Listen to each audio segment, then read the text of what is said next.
World Cup action to kick things off in Group E. Ivory Coast got a 2-0 win over Curacao, sending Curacao home. Ecuador keeping their World Cup dreams alive with a shocking 2-1 comeback win over Germany with this goal in the 77th minute. Under the crossbar, and it's been deflected in as well. They've got the goal. It's Plata. How big is that for Ecuador? Wow. The Charlotte Hornets in the NBA trading LaMelo Ball and Josh Green to the Minnesota Timberwolves for Naz Reid and some draft picks. In the WNBA, suspended Phoenix Alyssa Thomas for one game, recklessly making contact with her fist to the throat area of Indiana's Caitlin Clark in last night's game. Thomas retroactively assessed a flagrant 2 penalty. Mets play second baseman Marcus Semien on the 10-day injured list with a strained left hip flexor. I'm Martin Weiss. Elijah, put the camera on me.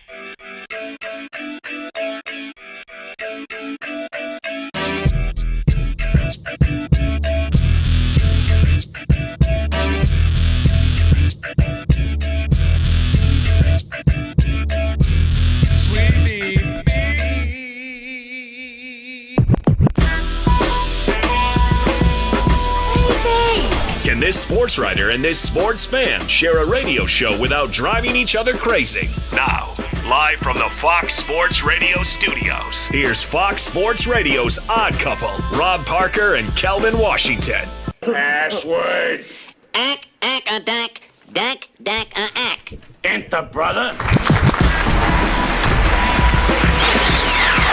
That's right. Come on in.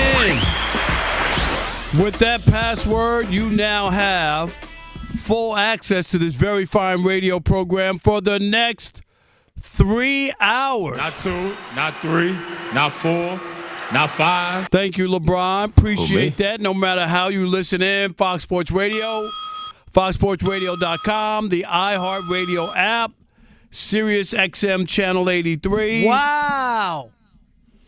And, of course, now, if I could get this link to work, live. We'll do it live. On YouTube. Sorry, Elijah. Do it live. I'll write it and we'll do it live. Do it. All Man, right. not I'm even gonna heard get of him that when you're out. trying to just shout him out real quick in the beginning. Never heard of him. I know. Unbelievable. Dang. All right. Thank you, Bill, for that. All right. Say my name. Rob Parker. Say his name. Kelvin Washington. And we are indeed the Odd Couple on this TV theme song Thursday. How about that?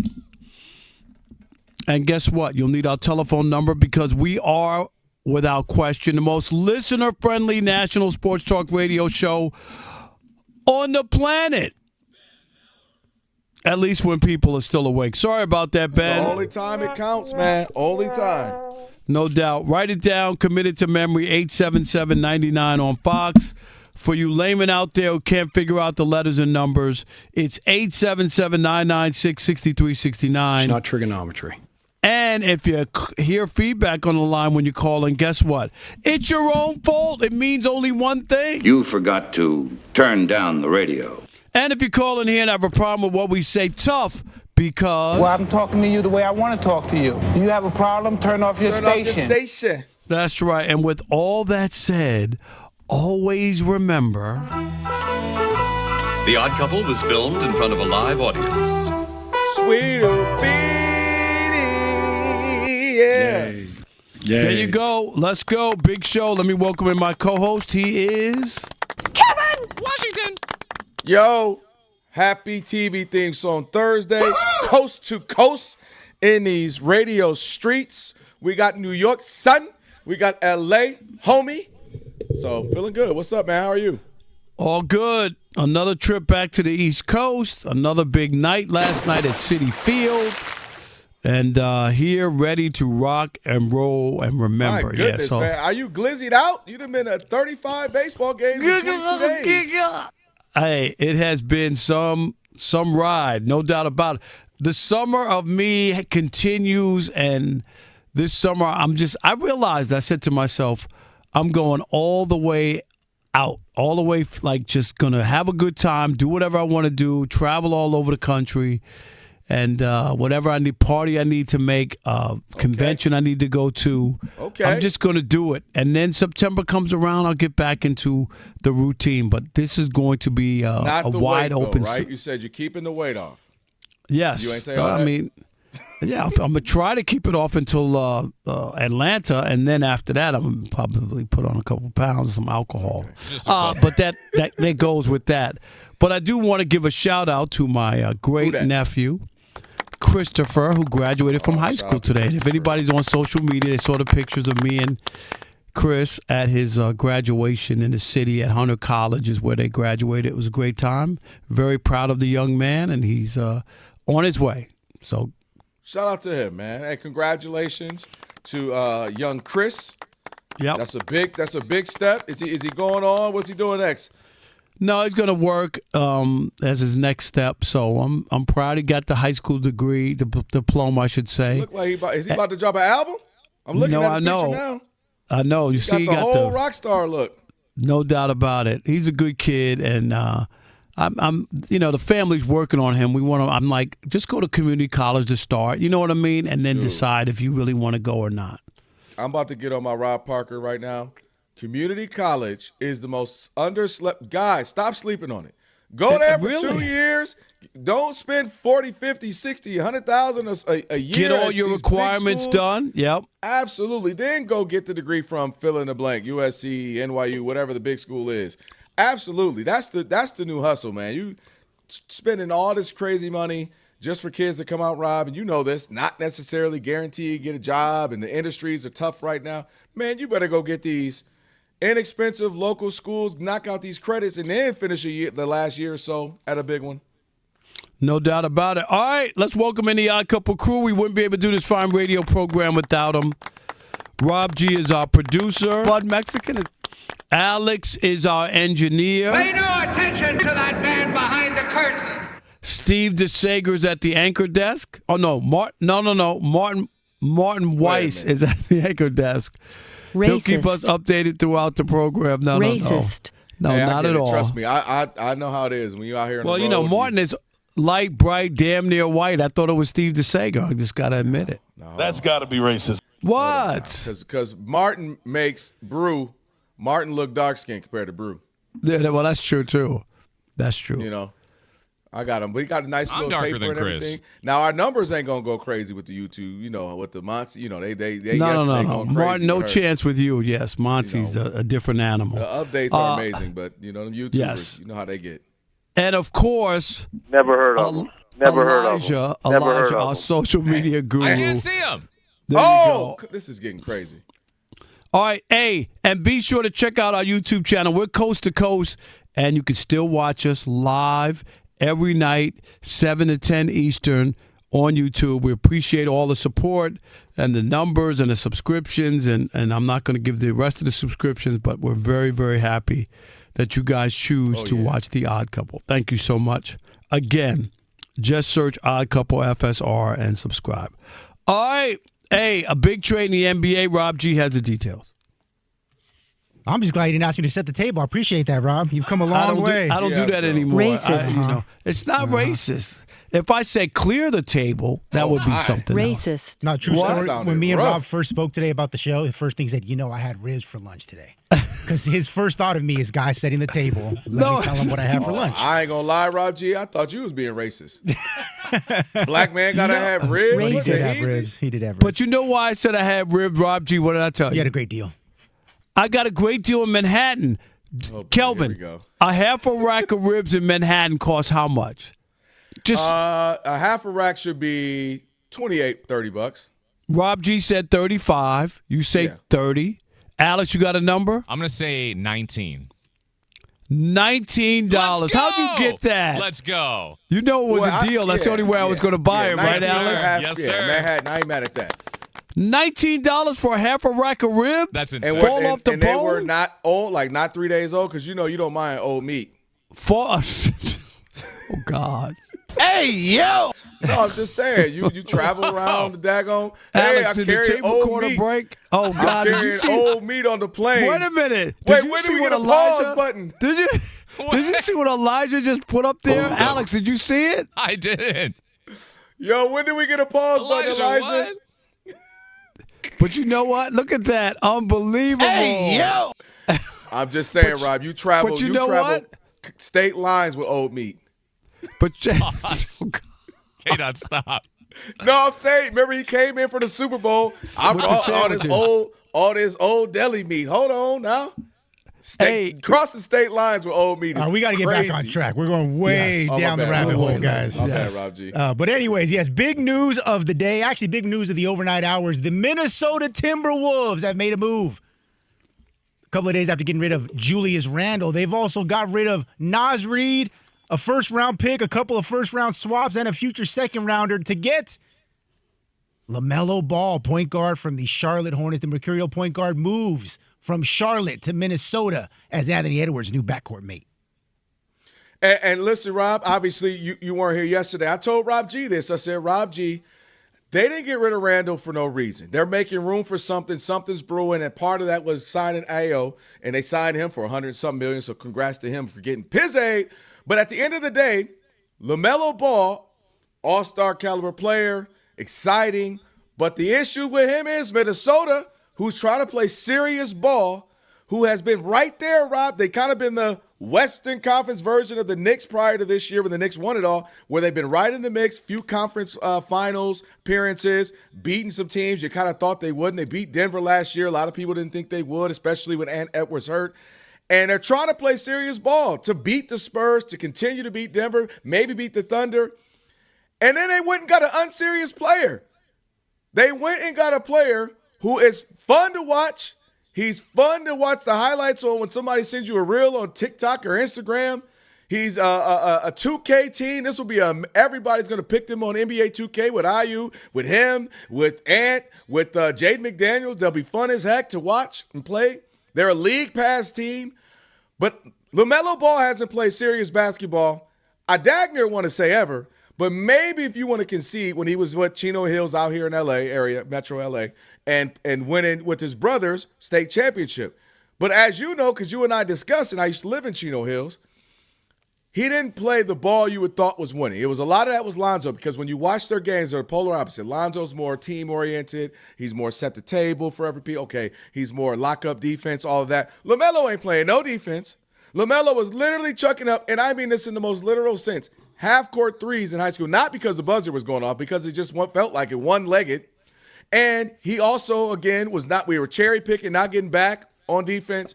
And it works. It's exciting. It's fun. He scores 100 points literally in high school, and everybody loves it. Then he doesn't want to go to Duke, Kansas, North Carolina. I get that part. He wants to do something different, so he goes overseas, and nobody ever knows what's going on. He's in his own world. We don't see anything but a couple of highlights. Gets to the league, and again, he's often injured. When he plays, boneheaded play, a fun play, but not serious. And the one time they get serious and get into the play-in tournament this year, we're like, all right, let's see what they got. He's taking terrible shots. We talked about it on the air. Terrible shot selection, not getting guys a rock, and they just look bad, and they get blown out bad by Orlando Magic. So with that being said, they got blowed out. So what that's being said is this team is going to be fun to watch if it's not your team to root for, because it'll be exciting. He's going to have all the no, or well, he's not about to shoot. Oh, why would he shoot that? And Edwards is going to be a feast or famine situation night in, night out for him. I don't think this makes them the contenders they at least were hanging around to be the last few years. They'll be good enough because they got some good players that they'll be in the postseason. But I don't think this is the got us over the edge to beat the Spurs, to beat the Thunder move it was supposed to be. And the other side is I think this was a good move for the Hornets, who are finally trying to be serious. And the steal of it, I kept telling Rob G this. Getting Kobe White was a steal for them at the end of the season.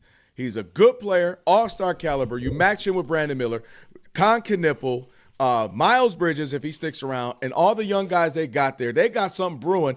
And now they get Naz Reid, a veteran, tough guy, bring that older statesman presence to that team. That's a good pickup for them, having Kobe White. So it's going to be fun to watch, but I don't think it's the serious move they needed, Rob. I got one step further than that. It was a disaster.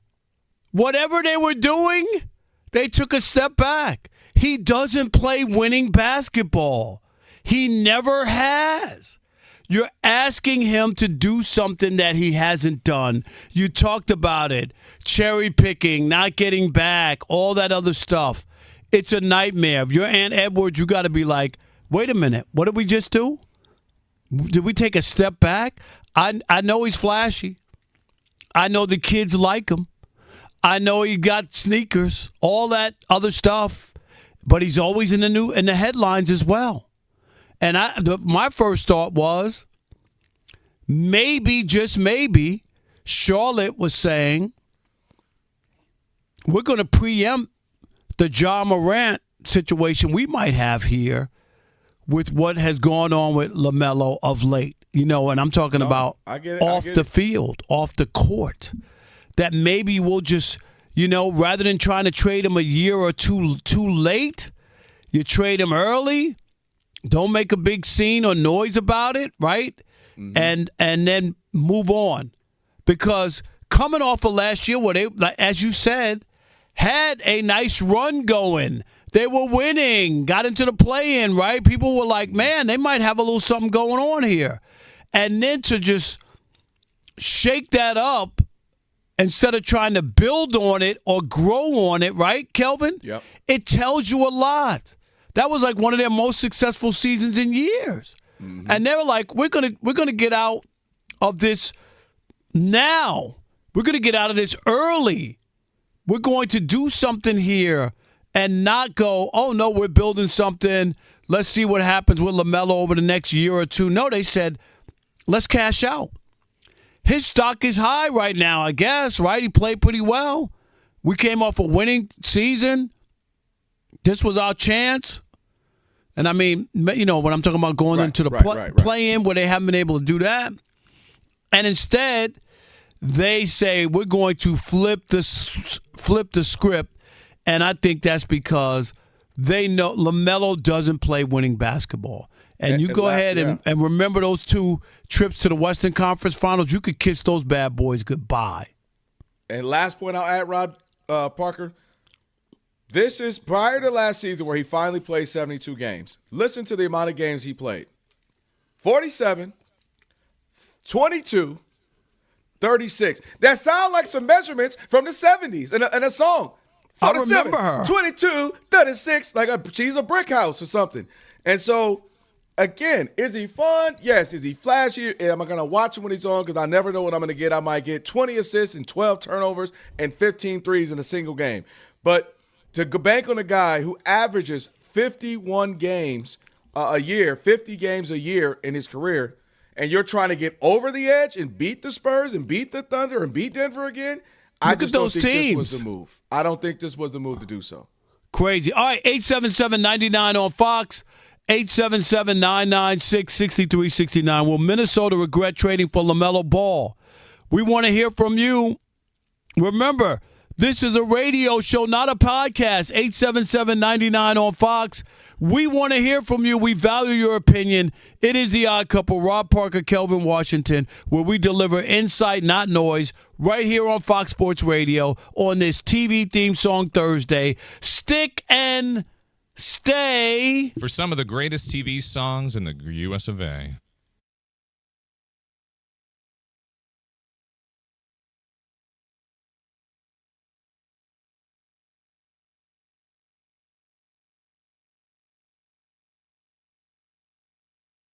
And the Los Angeles Lakers reportedly in agreement on a 4-year, $185 million maximum contract to return to the Lakers.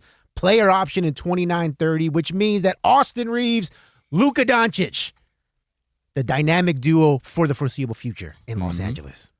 Tres Leches is what's his name still here? LaRavia? Yes, he is. Tres Leches, the Monty. Snowtime Lakers. Snowtime Lakers in the building. Sue, you still got what? Are they going to re-sign Luke Kennard? We're going to have to. You got to keep him. Who else am I missing? Oh, Connect. Dalton Connect. Dalton Connect's going to be there. Drew Timmy on the 2-way. Yeah, I think Dalton Connect going. We're making NBA history, folks. I think he's going to be in a connected flight. It was we had a great week and a half. Laker fans were excited in Summer League a couple years back, remember? Like, oh, shoot, Dalton Connect's still in the draft. We ain't seen him since. They didn't traded him, brought him back. I'll get in with this. Austin Reeves, listen, there's a point. To me, this is less about Austin Reeves and more about Luka. That's how I view this, Rob G. Luka has been kind of quiet, if you will, but we talked about it. Me, you, and Rob Parker. We had that report where he was saying, "Hey, hey, you guys told me summer 2026. We're here. I expect some moves. I expect some centers in the way in which I like them, the position. These guys, these lob threats, these guys who are enforcers at the rim, block shots. Expect that." Months ago, he was very vocal about Austin Reeves, and there was reports that they said, "Hey, I like Giannis, but I don't want Giannis. I want AR-15. Bring him back." And so, to me, this is where the season, because we still don't know what's up with LeBron. I expect him to come back, but we don't know. So therefore, it's about Luka. This is finally flat out Luka. And if Luka wants his running mate, this is what the Lakers do. The Lakers typically, they don't have time, Rob G, because of you Laker fans. We ain't got time to click the reset. We don't have time to wait. We're not a farming system, Monty. We're not going to bring up these young, talented guys and take 2, 3, 4 years. Just wait, believe in us. They are going, hey, we're going to get big free agents. We're going to get Shaq. We're going to get LeBron. We're going to get AD. We're going to trade for Luka. And that's the moves they make. And now that they're committed to Luka, what we also know about the Lakers, they are very friendly to the people that are loyal to it. If you're in our system, you're with us, you're one of us. Austin Reeves, you're staying here. It makes sense for Luka. It makes sense for what the Lakers do. And now with that, Rob Pelinka has to finish the job. And I believe LeBron's going to be a part of that. I think they're going to run back. You've heard me say this to you many a times. March was key, where they went 15-2. They're going to look at that and say, when Luka's here and he's balling, he's in great shape, and LeBron is playing the whatever you need me to play role, and Austin Reeves is going crazy, putting up 25 a game, we were 15-2. And now it is going to be all incumbent on Rob Pelinka to fill in those pieces, whatever little scraps you're about to have after you sign LeBron. And to me, that's where it becomes, Rob G. It becomes Rob Pelinka having to fill in this roster and somehow make a miracle and give me some Champagnes, some Vassell's, those types of guys, a guy you had at one point in time, a Josh Hart, because this is what you need. My last point, you need depth in the NBA now. Gone are the days if I got so-and-so and so, two guys, and we're good to go. It doesn't matter who else. No, those days are gone, just Shaq and Kobe, just LeBron and Kyrie or AD. You got to have a deep roster, and they're going to have that because now they got decisions to make with Rui, Marcus Smart, Luke Kennard, all these other pieces. Can they find some other guys, 3-and-D, rim protectors, rim runners, to fit into this? But this is really no surprise to me. I even expect the third piece in is LeBron to be signed soon. Well, I'll tell you what. You're not breaking up the Snowtime Lakers, okay? That's number one. Luke Kennard's coming back. He's got to. Work too hard for that. Laravia's coming back. We worked too hard for this. All right, look. I'm going to do you how they did us for you. All right, you're going to only get a couple now. Settle down. We can't give you all of them. No, but in all seriousness, I believe that this contract, because it is the maximum and it's not one of those 35 to 38 million, right. It's the most they could have given him, not in terms of years, but in terms of average annual salary. This is the end of the LeBron James era in Los Angeles, because I don't realistically believe that LeBron James is taking $15 to $20 million to stay in LA. If he's going to do that, I believe he's going to go to Golden State, play with Steph Curry, jump on the PJ back and forth to see his daughter, whatever. And if LeBron's not going to play for that money, very similar to what we talked about on the World Cup segment last week, Cristiano Ronaldo. Is he the best player on Portugal? Absolutely. Do they have anyone better than him? No, they do not. But it might be better for Portugal if he's less involved. And for the Los Angeles Lakers, if you're going to have Luka Doncic, Austin Reeves, two dynamic offensive players who are middling defensive players. That was kind. Yeah, try to be nice, right? Try to be nice. Then you have to surround them with rangy, athletic defenders who can shoot the hell out of the basketball. LeBron James, even though he is admittedly better than anybody else they could realistically get, including a guy like a Trey Murphy, like a Herb Jones, like a Cameron Johnson, whoever. LeBron James is objectively better than all of those guys. But for this specific team, with the slow-footed leaders that you have in Luka and AR, you're going to have to retrofit the roster around those guys. And LeBron James does not fit that criteria.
Professional wrestling fans, the action continues every week. TNA Thursday Night Impact every week. Don't miss the adrenaline, the drama, and the total nonstop action as you watch your favorite TNA wrestling stars. For showtimes and more information, visit TNAWrestling.com.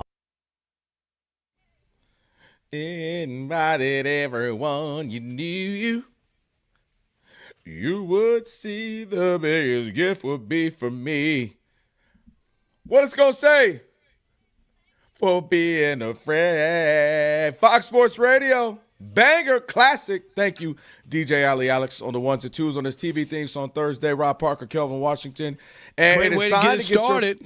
It's time to get your financial portfolio game ready. With Webull, get powerful investing tools and real-time data all in one platform. Get started by downloading the Webull app today or visiting Webull.com. Webull Financial LLC, member SIPC, FINRA. Investing involves risk. And for more information, visit Webull.com/disclosures.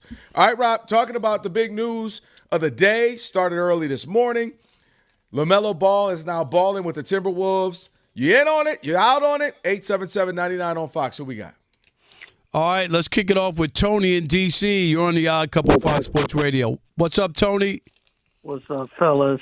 Good move for Charlotte because I believe Ball was up for a 2-year, $120 million extension either this July, I believe. So I guess they're like, hey, he's not worth that $60 million going forward. Yeah. And I think the good thing for LaMelo is he'll learn sportsmanship by playing with Ant-Man. With 9 or 10 minutes left in the game, you're down 25. They'll shake the other team's hand and call it a night. So it's a win-win for both teams. Yeah, that was pretty bad. That was pretty bad. I mean, he had a 0 or 100, and he was like, either I'm not going to dap him up because I ain't stinking around, or I'm going to dap him up with 9 minutes left. Like, I thought he was going to take a shower or something. I was are you definitely going or whatever? Hey, how about we're going to this steakhouse tonight after the game, y'all? It might be. Sean in Sacramento, you're on the Odd Couple Fox Sports Radio. Yeah, my uncle from another mother. Cuzzo Kelvin and my brothers behind the board. Real quick, Ron, are you in New York right now? Yes. Which studio are you at in New York right now? The iHeartRadio studio. Leo, go get your wings, bruh. He in the iHeart Studios in New York City. Corner that man like Tupac got cornered by Diddy in 94. Go get your wings, bruh. You know why Leo can't get wings? Because I did some investigating, and he used AI to make that tape, so he's disqualified. That was not me. That was AI. Oh, I'm crying. Man. Now, no wings for Leo, no Sam Darnold song. This man might be welching. Hey, we still waiting on the 100, Sean, we still waiting on the 100. Hey, he got the nerve to be in New York, where he lost a bet to somebody in New York who he owes us 100 wings. Look, yeah, man, I already I tried to get the wings ordered from Ralph's. They don't want them. They told me they don't want Ralph's wings. You better quit Chris Broussard in these, man. Then stop trying to give them them Air Jordan 1s from Ross all over again. But real quick on this topic, man, I agree with both of y'all. Terrible trade for the Timberwolves. I don't know what they're doing, losing all that heart with Nas Reed, letting go of all that big man presence with Julius Randle. I don't care if they didn't get it done, man. It was still a work in progress. But I think the audience would benefit, if you could explain the off-the-court issues with LaMelo, because I didn't know about any of that, and I don't think others knew about that. And the one thing I'll say, man, is do you think picking up LaMelo is them being proactive because they think they're going to lose at Edwards with all this finals failure they've had in the last couple of years? I think the guy who called earlier, was that Tony in D.C., brought it up as well about the extension that he's due, right? And they didn't want to have to probably pay him. But, Rob G., you can chronicle all that. I just don't have it in front of me. But he's had some run-ins. Oh, yeah, he keeps crashing. But him and Tiger Woods got them terrible, they out there having accidents and all that good stuff. That's one. Do you have it in front of you or no? Do you? Yeah, I got some of right here. So the part of what we're talking about is he recently got into Thanks for the call, Sean. Thanks. Oh, yeah. Shout out to Sean. Appreciate that. So he got into the incident back in 2023. He had the Purple and Teal Day scrimmage there. He got a lawsuit. That's there. He had to settle. A mother sued him, claiming the fans swarmed his car near the stadium there to get autographs. And then he negligently rolled out and ran over the 12-year-old son's foot. He's had some more driving controversies, fined $50,000 for making offensive derogatory comments after the game. So not anything of gun-related like the job, but just knucklehead things where that along with, at times, knucklehead play. And honestly, Rob, I think more than anything, the health. I just read off the games, 47, 22, 36, aside from last year. I think that played a huge role in being like, all right, we can move on. Now we got Kobe White. There's a lot of reasons. I understand it. I'm not blaming them. I'm blaming Minnesota. What are you doing? You know what I mean? Like that's what I'm talking about. Charlotte, I understand. It makes sense. All right. Yep. All right. Hey, so something that might be off that Rob is excited about not happening this particular fight. We'll tell you about that right now. We're checking in with Martin Weiss. Getting you updated. What's up, Martin? World Cup action right now. Japan and Sweden in Group F. The round of 30. In Group F right now, Japan and Sweden. That game is scoreless in the 32nd minute. And also in the 32nd minute, Tunisia and the Netherlands. The Netherlands lead 2-0. Now, Tunisia fired their manager in the first game of group stage. They lost that one to Sweden 5-1. They're now trailing again. Like one of these was an own goal. They've scored more own goals than they have goals in general in this tournament. You guys just talking about the Charlotte Hornets trading LaMelo Ball for Josh Green and the Minnesota Timberwolves for Naz Reid and a bunch of draft picks. The WNBA suspended Phoenix's Alyssa Thomas 1 game for recklessly making contact with her fist to the throat area of Indiana's Caitlin Clark in last night's game. Thomas was retroactively issued a flagrant 2 penalty. The Mets placed Marcus Semien on the 10-day injured list with a strained left hip flexor. Major League Baseball, the Yankees lead the Red Sox 1-0 in the first inning. Houston and Detroit scoreless in the fourth. The Nationals have a 4-0 lead over the Phillies in the third. Rangers 1-0 over the Blue Jays in the second. Mets and Cubs scoreless. And the Cardinals and Diamondbacks warming up right now. Earlier today, saw the Rays beat the Royals 13-2. Pirates smoked the Mariners 5-1, and the A's beat the Giants in San Francisco 9-6. Upgrade your FIFA World Cup 2026 setup. Build it like Beckham from the living room to the lawn with the Home Depot, and take the fast free delivery assist to Home Depot. Official FIFA World Cup 2026 supporter, subject to availability. And Rob, it's rich that you're going to blame me for your lacking YouTube numbers when literally your camera is shooting up your nose. So, I know I'm no Monty Bolaños, but you're not helping your own cause here. What do you want me to do? I'm sorry. Let me see. I'm just saying, today, the reason your YouTube numbers may sacrifice today might not be me. That's all I have to say. Back to you. All right, Elijah, you could have texted me and said, like, we need to move the camera. Well, I'm not going to lie, Rob. I've become, used to this view. Like, you were, watching Robert Wembanyama. But there's no, this is the desk. There's nowhere to put it. I don't know. You'd have to get, a book or a box or something, put it on top. Okay, at a radio station. You think there are any books? I'll try to see it during the break. I said it. I have it. If I showed you what I have it propped up on, you would be like, okay, I'm trying to get it taller or higher, but I'll try something during the break. If you stack up a few of those cans that you buy, those 25-cent Pepsis and Diet Pepsis and stuff, I think you'd be all right. I think you could get it up there. All right, thank you for that, Martin. By the way, professional truck and bus drivers train for thousands of miles, but even the best drivers need more space to maneuver their long vehicle around a tight corner. So hang back. Give them extra room to turn safely. Stay clear. Stay safe. America's pros rely on you. Paid for by FMCSA. All right, Rob G. We've talked about it a couple of times, but something Mayweather's involved in, and it may not be happening now. Yeah, this Floyd Mayweather, whatever excitement we had for the Mayweather-Pacquiao rematch, I was excited about it. Well, what are you excited about? What were you excited about? Old people doing stuff, Rob. You know that. All right. Old people doing stuff. Just like when the Mike Tyson stuff, I tried to tell you guys to get off of that. Didn't I tell you that? Still watched it. And it was a disaster. So Rob Parker celebrating, but let me tell you what's going on here, guys. Floyd Mayweather, we mentioned it about a week and a half ago, has some legal issues, has some tax issues. He owes about $7 million, right? One way he's going to make up that money was, in his plan, to have 3 exhibition fights during the 2026 calendar year. First off, a exhibition against a kickboxer in Greece named Mike Zabides, followed by a Rumble in the Jungle type match exhibition against Mike Tyson in the Democratic Republic of Congo. And finally in the fall, the rematch at the Sphere against Manny Pacquiao. Well, lost in the sauce of the Giannis trade, the NBA draft, the World Cup, so on and so forth, that first kickboxing exhibition match was canceled. Reason being is because the promoter who already fronted Floyd Mayweather allegedly about $10 million for travel expenses and fees decided, you know what? How are we going to have this match when we don't have a broadcasting partner? We don't have a legitimate promoter on the other side of the event. And you're already trying to schedule this Mike Tyson situation and a Manny Pacquiao situation. So what they decided to do instead was, until that fight gets resolved, you cannot have the Mike Tyson fight.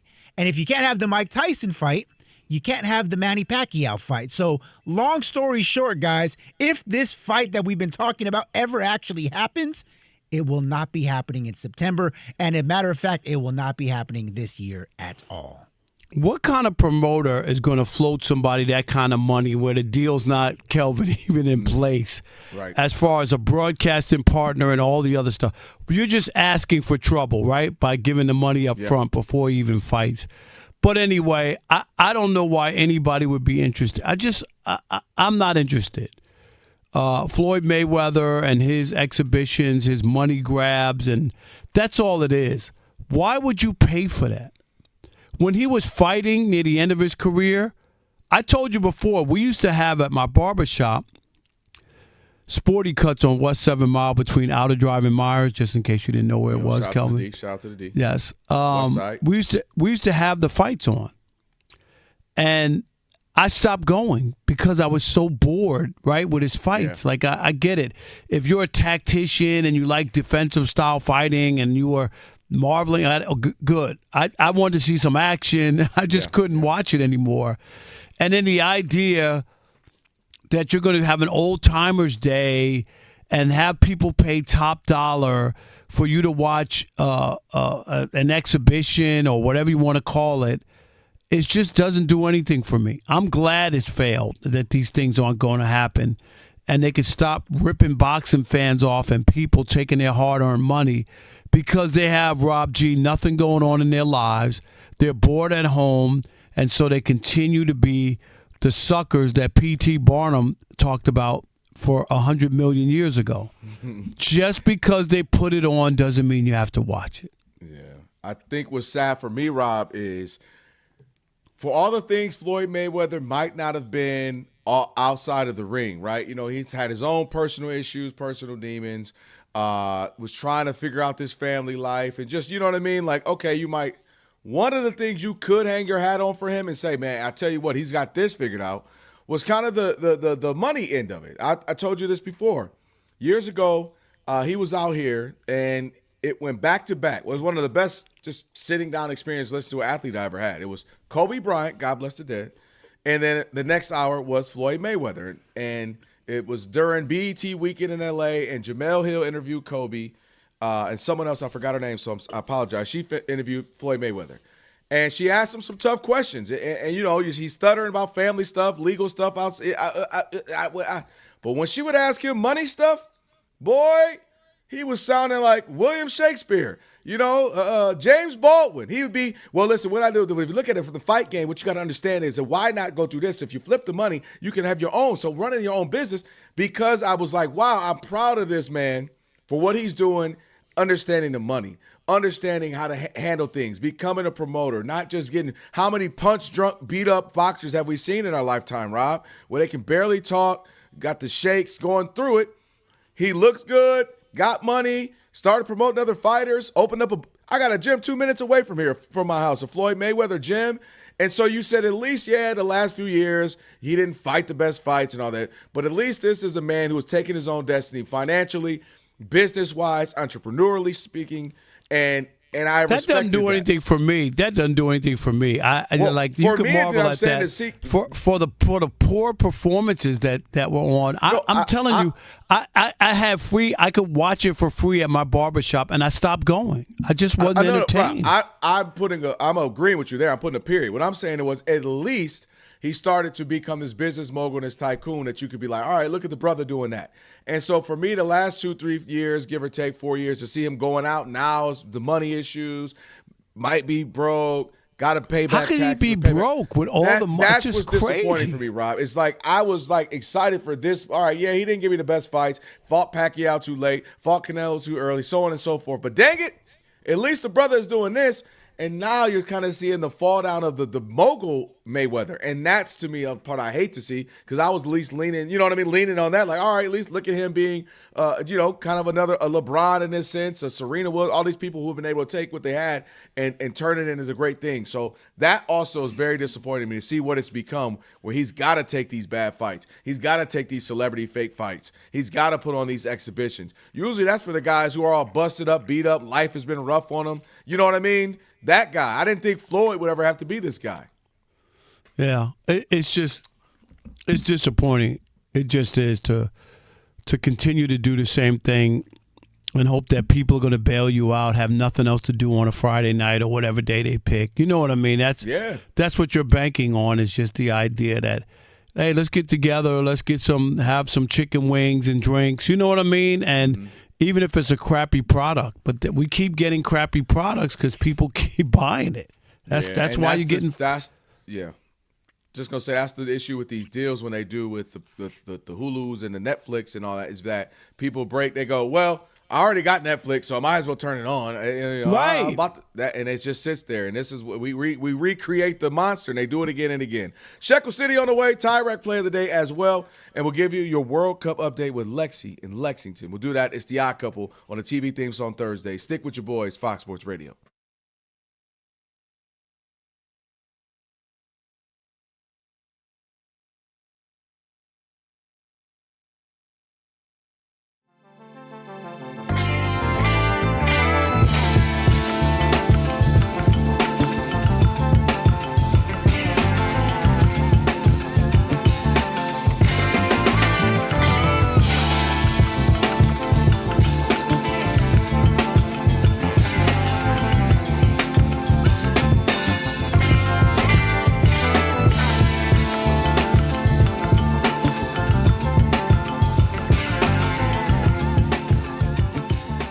But there is a such thing as when I want to go do my own thing. And I think Jaylen Brown, to his credit, sacrificed for years, and as has Jason Tatum, right? We're both really, really good. Could be one guy on separate teams. We both be the alpha, the leads. Instead, we're going to make this thing work, and they stayed in the Eastern Conference Finals. They stayed being competitive. They stayed being good, both being all-stars, and they finally get to an NBA Finals. They lose to the Warriors, but they get back again and they win it. And then now Tatum goes down, and we all thought, oh, it'll be a blow-up season. They got rid of some guys, and it won't be a great season. And not only was it a good season, it was a great one, and they had the nerve to be competing for the number one seed in the East for a while there. He's an all-NBA guy. He's an MVP candidate, and he plays spectacularly. And I think all the little chips and little jabs, toothpick jabs at him, where they threw him around in trade bait early on in his career. Who was it for? Was it it was like his after his second, third year. Who was it for then? KD was the most famous KD, there we go. And then they do it again for Giannis, kind of last year, little innuendos. And then now loud this year was obvious. They literally have said, hey, we give Jaylen Brown for Giannis. He doesn't make the Olympic team. I bring all these things up because I think there's a part of him that says, what more do you want from me? I've been a finals MVP and I've been all-NBA guy. I'm an intelligent dude. I don't cause any riffraff. I'm not in any fights. You don't hear about me getting in shootouts. No drama. Yet I'm routinely, I believe he feels, disrespected. A mentor of his, Tracy McGrady, comes out a few weeks back. What does he say? Yeah, it's just some things within the organization. He's just, I can't really get too into it, but he's just not feeling the organization. He's going at it with guys. He talks about this last season was the best season. And I kind of get what he means. He's probably saying for me, it was rewarding. When we were supposed to be down, we were competitive, right? I could get that. But the optics, he's too smart. When you say that, it was the best season I ever had, when you won a title, and you want a title with Jason Tatum, people are going to use that as fuel. So my moral of the story is, for me, I don't expect him to be around much longer. At worst case, and I mean the worst case, because maybe they don't want to take 80 cents on the dollar, Brown trade deadline. At the worst case, but I don't expect it to be that. I think teams are still going to be calling. Teams are working out what can they do. And I think more than even that, I think he's just pushing them. It's just time. Now they have to be, my theory with Giannis. What have I said for the 2 years I've been on the show? It's not that it has to be negative. Giannis, you don't owe Milwaukee. You gave him the blood, sweat, and tears. You got him a ring. If you're ready to move on, just say that. Stop doing the trade me. Don't trade me. I never said that. Hey, I love Milwaukee. Blah, blah, blah. Just, it's okay. You gave him 11, 12 years. And I think Jalen's there. Been there since 2017. I just want to go be the man. And if that ship fails and sinks, at least I did it on my – I had a shot at being the guy. Now, of course, you need other players. Jordan needed Pip, Kobe, Shaq. But where I'm the guy, I'm the Ant Edwards, I'm the Luka, I'm the Joker. Can I be that now? Can I finally have my shot? I think he wants that. Absolutely. And I don't think there's anything wrong with that. As much as we applaud guys like, Giannis, Damian Lillard, for too long, Kevin Garnett, Dirk Nowitzki, guys who stayed with their team and say, you know what, there's something noble about what you're doing. Like, I'm going to get it done here. It means a lot to me to do it in this city because they drafted me, they believed in me. I want to get done here. As much credit as we give those guys, I think you can also give credit to guys like Kobe Bryant previously, Kyrie Irving more recently, and now Jaylen Brown, who have decided, yes, I've already won. I've been to the mountaintop, and it is great, and I'm not going to disparage or discredit anything that we did before. But I also want to challenge myself. I want to be the reason why we either succeed or we fail. Right. I want to be the reason why this team is either galvanized as a group, making something happen, or we fall apart. I want the pressure. I want to carry that load because it means something to me individually to say, I can do that. Yeah. I can be the one. I want that. A lot of guys don't want that pressure. They want everything that comes with it, the success, the money, so on and so forth. They don't really want to have that boulder on their back that says, hey, if we don't get it done, it's not about Scottie Pippen. It's not about Manu Ginobili. It's about you, Tim Duncan. If we don't get it done, it's because you didn't get it done. If we didn't get it done, it's not because Anthony Davis. LeBron James didn't get it done. Facts. Right? And so that kind of thing should be celebrated in the same way it is when guys want to stay long term.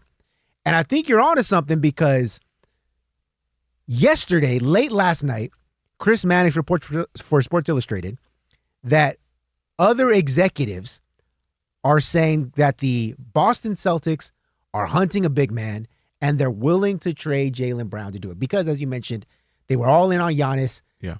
Brad Stevens believes that all three-pointers all the time is not the way to win in today's NBA. We got to find a way to attack the painted area, attack the rim, and win that way as well.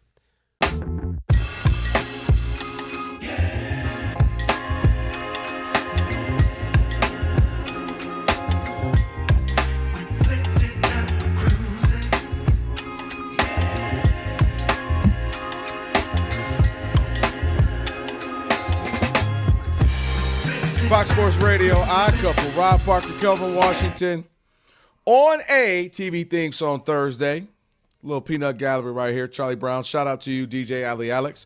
Mitch Lawrence, Sirius XM NBA radio host, going to join us next hour. We'll have Shop Talk. We'll see what Rob G cooked up. Then, of course, we'll have Foul or Fair with J.R. Gamble. Be fun to talk to him. We'll have Last Call as well. So a whole lot left to get to in this show. Right now, we'll see what Rob cooked up with Shekel City. Welcome to Shekel City, the home base for Rob Parker's daily picks against the spread. How we do? All right, I have misplaced my running total, so I'll get that. No. I'm just, what. Wait, but hold on. Elijah might save you. If he throws up the screen, maybe it'll have your picture up there and have it out there. Sometimes I've seen it up where I have your. Let me see. Hold on, Elijah. I don't want to. From the other day, I don't have it. Well, what I'll did get you go updated. yesterday? I'll get you. I just don't. Well, yesterday I was off. I mean, not yesterday. Remember. I think you were like 162 That's what I'm saying. It was 2 days. and 132. 132. I was like 30, right. but I don't know what I went last year. Well, I'll get that updated, I promise you. All right, here we go. I got the Mets minus 1.5. These games are all in progress. I did it earlier. Mets minus 1.5. They're hosting the Cubs. They need to win, my God. Yankees minus 1.5 are in Boston, taking on the Red Sox. It's 1-0 the Bronx Bombers in the bottom of the second in Boston. And the Rangers minus 1.5, taking on the Astros in Detroit. Again, and that's my best bet. Tigers minus 1.5. Yankees minus 1.5. And the Mets, minus 1.5. And remember, Kelvin, I'm not telling you who to bet on. I'm telling you who I bet on.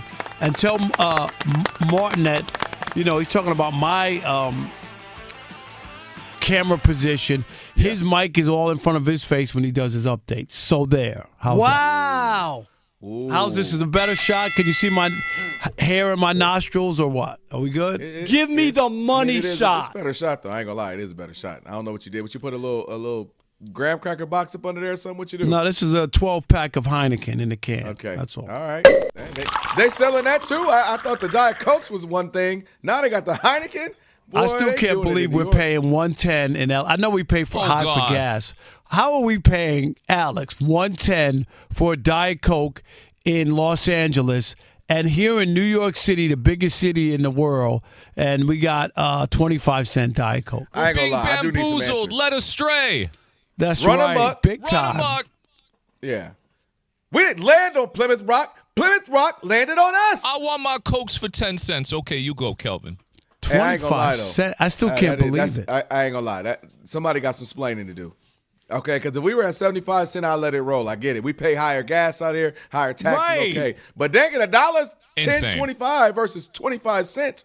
What in the world? Are they stuck in the 60s out there in New York? Where's Julie when you need her? Where's Julie? Julie! Yeah, Julie, we need some answers. What more do you want from Julie me? will get this corrected. All right. All right, let's get to your tie rack play of the day. Under the crossbar. And it's been deflected in as well.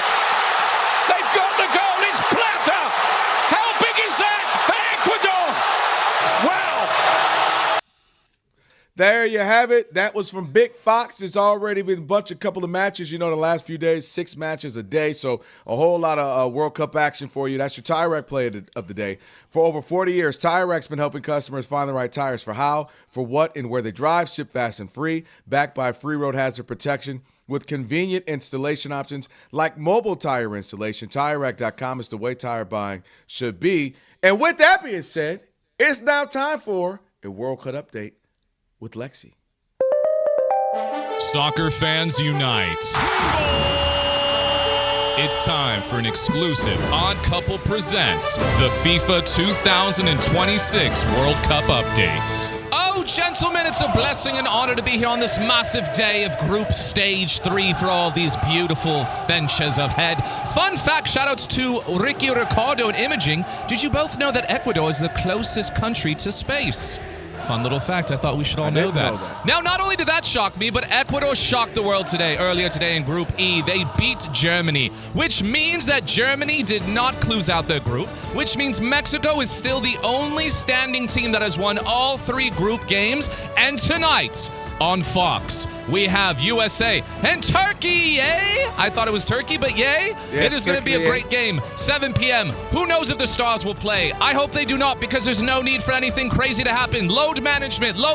Say it with me, boys. Load management. That's what I'm excited for, but should be a great game. Also with Paraguay and Australia tonight at 7. Back to you, boys. As you mentioned, going to load manage. You're not going to play a lot of guys, but I still want them to win to keep the mojo going. Rob's talking about the Lions next.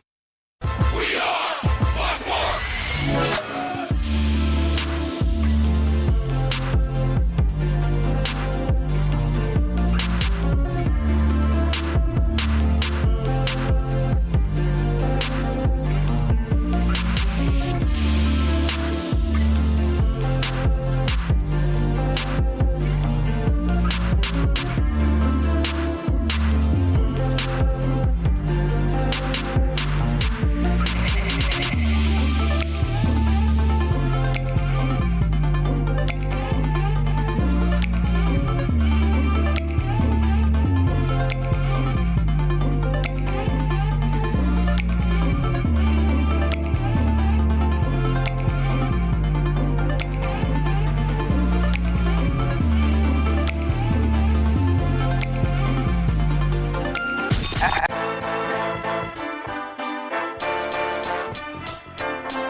Odd Couple. You know what time it is. It's your boys. Let's get it. The Odd Couple is fun. Check. And informative. Check. What's up, America? You want to talk sports with 1.5 of the best-looking guys in the game? That game was incredible. You are wrong. You'll be king of the water cooler. What's it like working with Rob? Rob in his mind is like Chris Rock mixed with Richard Pryor, so I'm running out of fake laughs. Ha ha, Rob. Rob is very passionate. Son, you ain't ready for this. I don't have BS in my game. I'm straightforward. I'm honest. You say Brady's the greatest quarterback of all time, but Eli Manning beat him twice. And of course, it doesn't hurt that I'm right most of the time. Kelvin is the nice guy, wants to make everybody feel warm and fuzzy. You done? Let me tell you the truth. I bring the energy, a youthful energy. Rob's not gonna see this, is he? And I bring an honest opinion. Michael Jordan, I can't take it anymore. I need a break. I'm gonna go play baseball. Trash Talking Tuesday is the best. It's a great opportunity for folks to call in and they get to trash whomever. Who you trashing, Roger? I'm trashing LeBron James and Michael Jordan. Oh, okay. They can't even hold Wilt Chamberlain's shoes. Stop talking about the king like that. It's a new era. Let LeBron be the best, please. I only recognize one king in the United States, and that's Burger King. The connection with the Odd Couple audience is incredible. We really invite them in. And they can relate, whether it be things about our own personal lives or our takes on sports. Love you guys. You guys are killing it. Hey, we appreciate you. Thank you for rocking with your boys. They feel like it's just my guys, just my friends, and they join right in on the show. We talk with the listeners, not at them. Obviously, you can listen to us live, but you can still check out the podcast. You can check out our YouTube. You can check us out on social media. So in any way you want to get it, you can get it. Yes. There's some yelling. It is some hot takes. It's a whole lot of fun. I'll give you that. It is fun. I agree. Begrudgingly. The Odd Couple. Sports talk that's too good and too fun.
In World Cup action, Curaçao's tournament's over after losing 2-0 to Ivory Coast. Ecuador's still alive after beating Germany 2-1.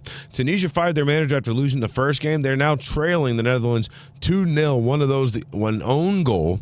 That's at the half. So is Japan and Sweden. That's scoreless. The Charlotte Hornets trading LaMelo Ball to Josh Green to the Minnesota Timberwolves for Naz Reid and draft picks. The New York Mets have placed second baseman Marcus Semien on the 10-day injured list. He's got a strained left hip flexor. The Rays beat the Royals 13-2. Pirates smoked the Mariners 5-1. A's beat the Giants in San Francisco 9-6. And the WNBA has suspended Phoenix's Alyssa Thomas one game for her incident with Caitlin Clark last night. She was also retroactively issued a flagrant foul penalty too. I'm Martin Weiss.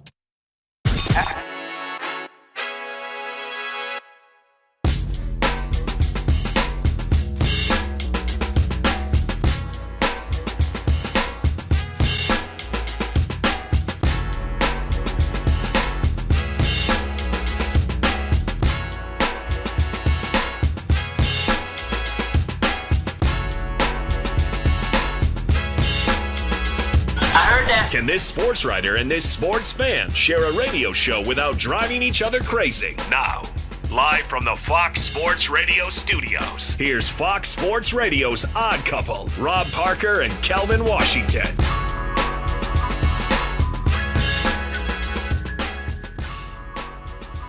Our number two here on The Odd Couple on a TV theme song Thursday. Rob Parker, Kelvin Washington.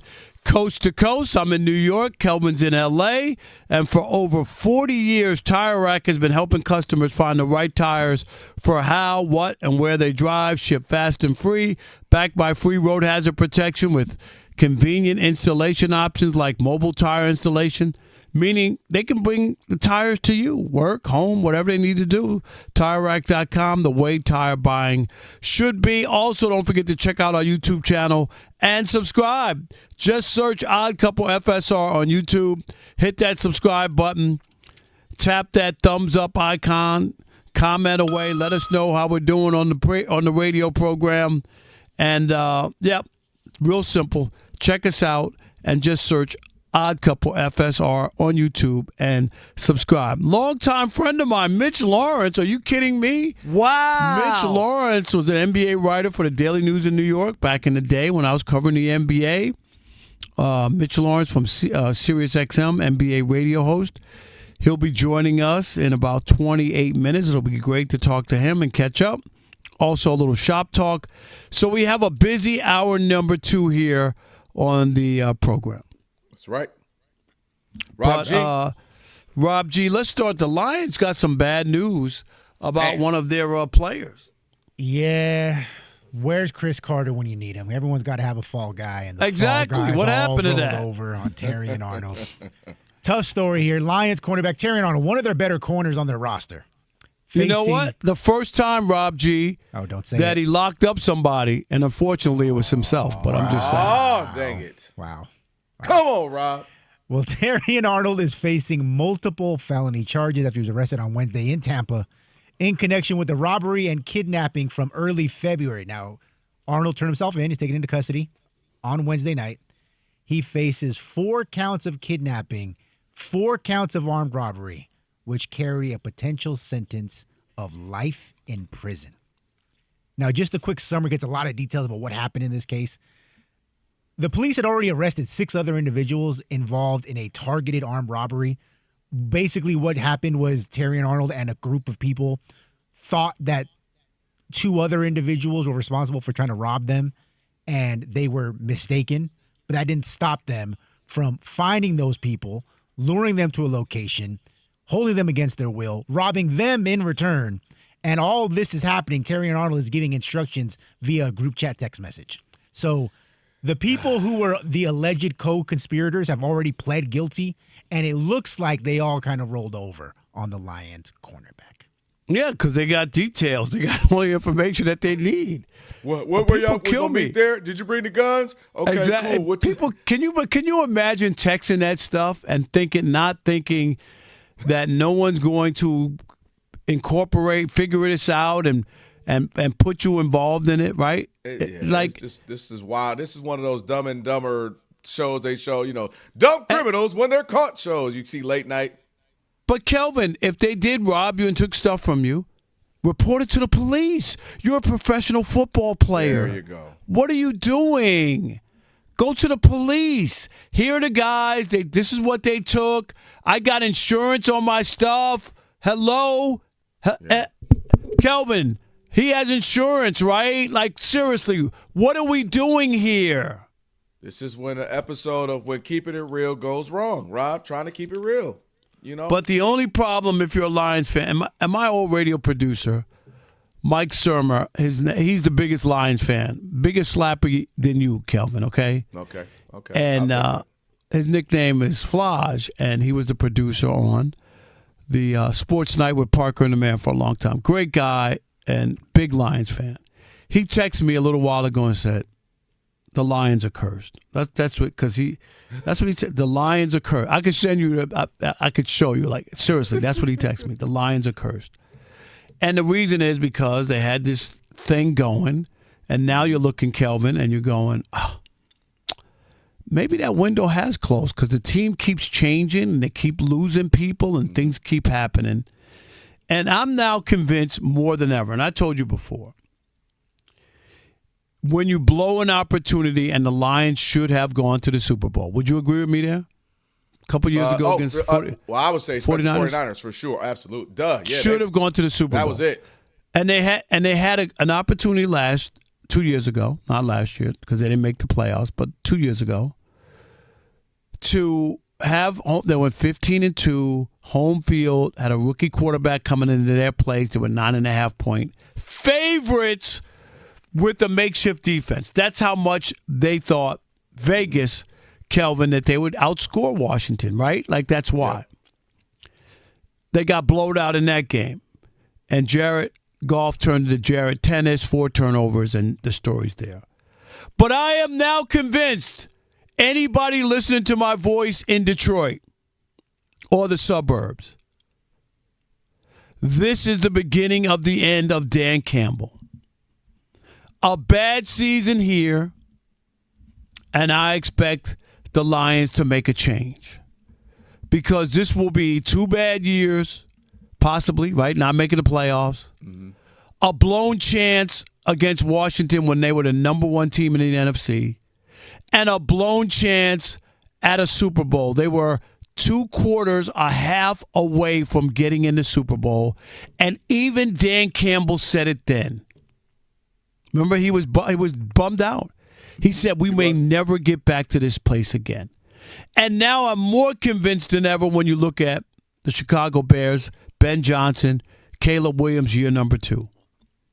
Michael Parsons eventually going to get back to Green Bay. They got offense.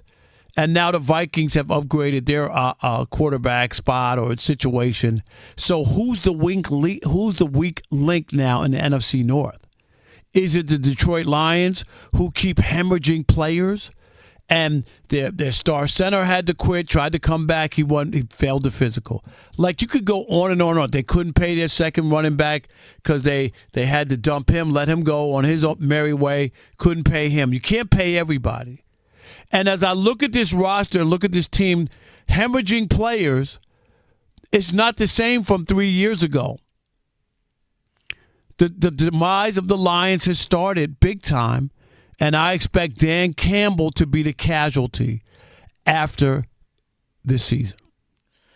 I don't agree with the Dan Campbell part. I would almost agree with more of the other things than the Dan Campbell, because I think Dan Campbell, the way he came into this thing, as you know, I laughed at it. I was ticked off. I'm like, man, what? No, this guy biting kneecaps. We don't need this. We need. And the way he was able to, and this is a key component, along with Brad Holmes, general manager of the team, they're able to make great moves, great signings, always draft very well. That clearly helps, right? Because I don't give a dang how good of a coach you are. If your 53-man roster is trash, good luck. So drafting well, getting guys, you mentioned the talent they've accumulated. And then obviously with Dan Campbell and his coaching and kind of creating that culture. And he had obviously some great coordinators. So I won't deny that. But I think a couple of things, Rob. I do think, do they ever get to the Super Bowl? I don't know. I'm hopeful as a fan. But that window that they had between the 49ers loss, which was terrible.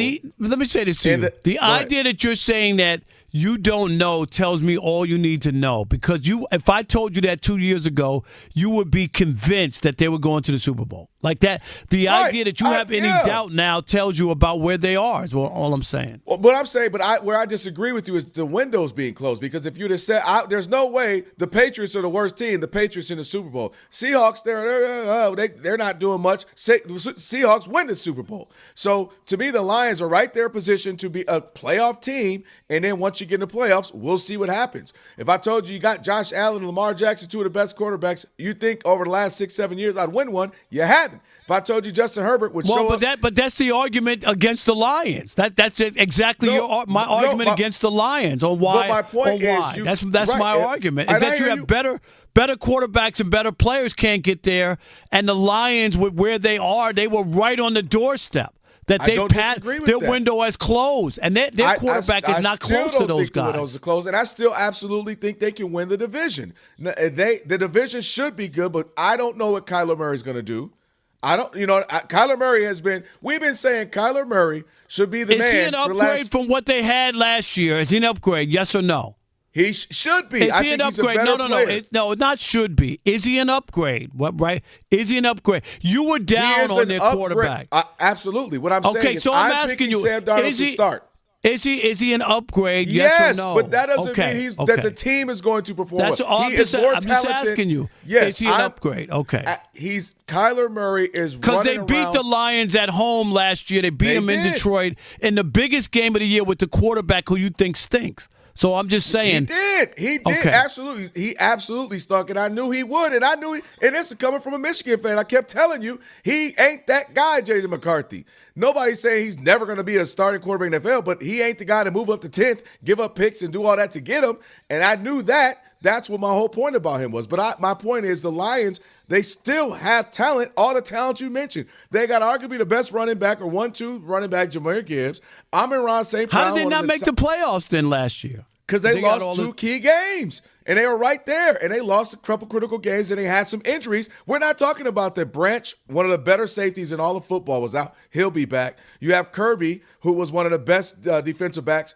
Both Pro Bowlers. He'll be back. They got drafted offensive lines. They still have St. Brown. They still have Jamison Williams. They still have Laporta. They still have Gibbs. They have Amon-Ra St. Brown. They still have a quarterback. So I fully expect them to be right there in the mix in their own division.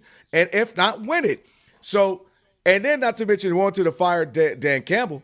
Dan Campbell has done some stupid stuff, and I think you at least can give me credit that as a fan, I have been critical of him as well. I've been right there saying, come on, Dan, kick a field goal. Come on, Dan, give the ball up here. Come on, Dan, play defense here, whatever it had been. I've been critical of him. But I do believe Brad Holmes and him are a package deal right now. I think they love each other. People weren't happy about Brad Holmes last year. They didn't think that he did a good enough job in building he sat on his hands during free last year.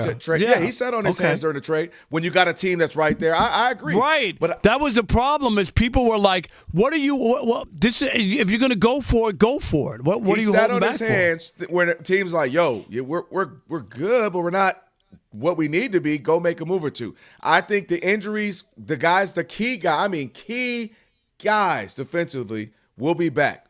Branch and Kirby more specifically.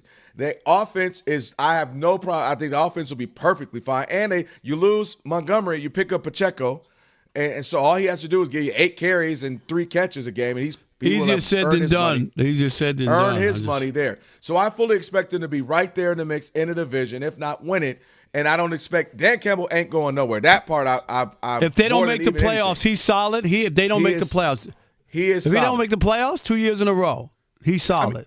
Yes. Now there's a difference between 3 and but I'm answering. 3 and 14 is different than 10 and 7 it's not making the playoffs. Yes, it is. You don't make the Lions, so now it's just like being close is good for the Lions if they don't make the playoffs. I'm saying you're in a division that's good. I'm asking you about. I'm answering your question. If they lose to the Packers and whoever wins this is going to postseason, he ain't out. They mess around and go 4-13, 5-12. That's a different conversation. I don't expect that. They should win double-digit games, 10 or 11 or 12, and be right back in this thing. All right. I just don't see it. All right, 877-99 on Fox, 877-996-6369. Too many pieces are coming apart from this, and I'm just the trend is not good. Can Dan Campbell overcome more bad news in Detroit? Do you still think he'll be the Lions head coach this time next year We'll continue with that conversation next. 877-99 on Fox. It is The Odd Couple, where we deliver insight, not noise. And remember, we're a radio show, not a podcast. We want to hear from you. Call in 877-996-6369. You can't call in on those crappy athletes podcasts, okay? You can't do that. What if they call you, though? What if they say, Rob, we want you to be a guest on? You'll be on. I'm not going on. No, I just wouldn't do it. I already have a platform. It's called The Odd Couple on Fox Sports Radio. We want to hear from you. 877-99 on Fox, and you know what you need to do. Stick and stay. Especially if you really don't like listening to those crappy athlete podcasts that you used to be. Oh, sorry about that.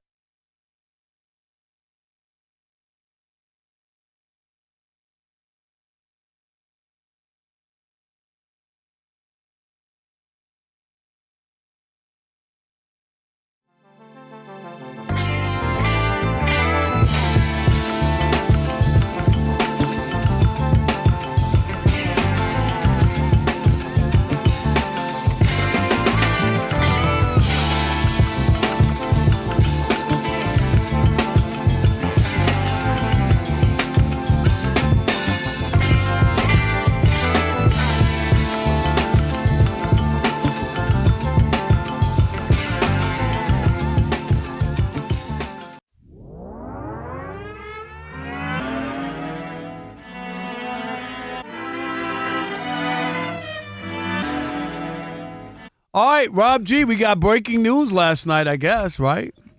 That's right. In the wee hours of the morning, the Giannis saga has come to an end. That's right. The Greek Freak is headed to South Beach in a blockbuster deal where the Bucks are trading Giannis and Bobby Portis to the Miami Heat for Tyler Hero, Khalil Ware, Jaime Hawkins Jr., Kasparis Yakachunas. 3 first-round picks, including 13 in tonight's NBA draft. 1 pick swap and 1 second-round pick. Big deal there for the Miami Heat. Now, here's the problem, though, if you are a Heat fan, is that moving forward, you got Giannis, you got the big fish in the pond.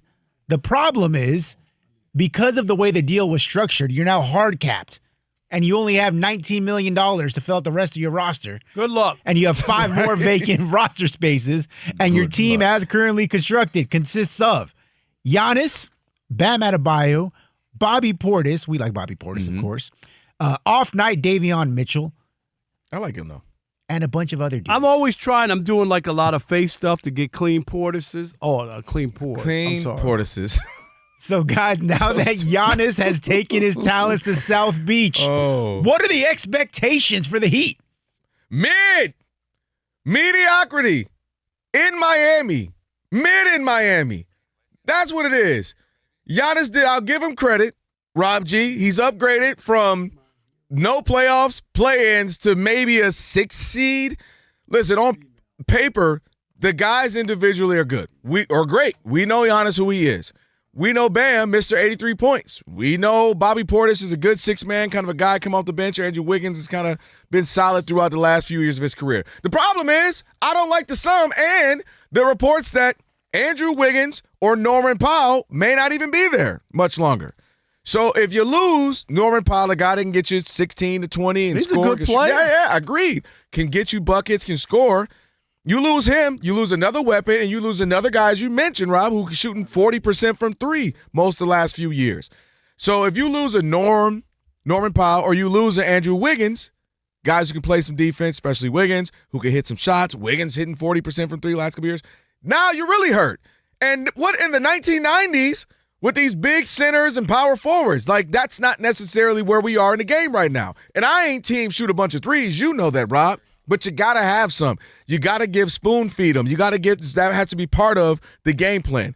So I don't like where they are. Kudos to Miami for finally swinging and hitting and not missing and getting a guy. In this case, you know, Pat Riley takes pride in that. When I want to go get a LeBron, when I want to go get a Shaq, when I want to go get a Giannis, I've gotten these guys. So kudos for Pat Riley and getting this. But to me, all they did was, instead of missing the playoffs and being a play-in, now I put them at a 6th seed. I don't put them above a handful of other teams in the East, including, of course, the Knicks, including the Pistons, including the Cavs, and we'll see about a couple other teams, right? We'll see what the Pacers do with Halliburton being healthy. So, and then on the other side of your Milwaukee, they got the few guys who can play now, we'll see what Tyler Hero is he going to play. I think he's going to ultimately be gone, Rob, because why pay him? Why not just get younger with these draft picks?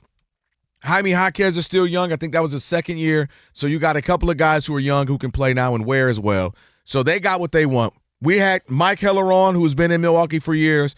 That fan base will be patient. They'll wait. They'll say we got our ring a handful of years ago. We're good for a few years. They'll be okay. They can wait. But Miami, Giannis gets to be down there. It'll be better weather. It'll be no income tax. And he can hang out there and have some Mai Tais, but I don't think it's getting him to the NBA championship whatsoever, Rob. Bring the suntan lotion, because I'm with you. I don't see this as like game changer. Oh, yeah. Oh, my God. They just won the East, and they're going to the NBA Finals. And, their head coach, Eric Estrada. Is that his name? No, the other one. That's the other Eric Spoelstra. Eric Spoelstra. I'm sorry. Racist. What? No. That's got to be racist. What? Why? Another Eric. If I said Eric Jones, would that have been different? Yeah, see? Eric Estrada, okay. So stupid. I'm just saying. So stupid. But, hey, you know what? Go ahead, Giannis. You got your wish. Go down to Miami again. Save all that income tax money, state income tax money, good stuff. Get your drink on. Miami, great place. Have you spent time down there? Oh, yeah. I mean, Miami's we awesome. were down there together in 2019. Awesome time. We were at the Rob G. Had you been there? You weren't there yet, I don't think, when we found out that Kobe died. We were at the Super Bowl down there. Oh, remember that? It was a day party, and it spread like wildfire. Dude, we could do a whole segment on that. But the big thing, really, if you're Milwaukee, you got your hero.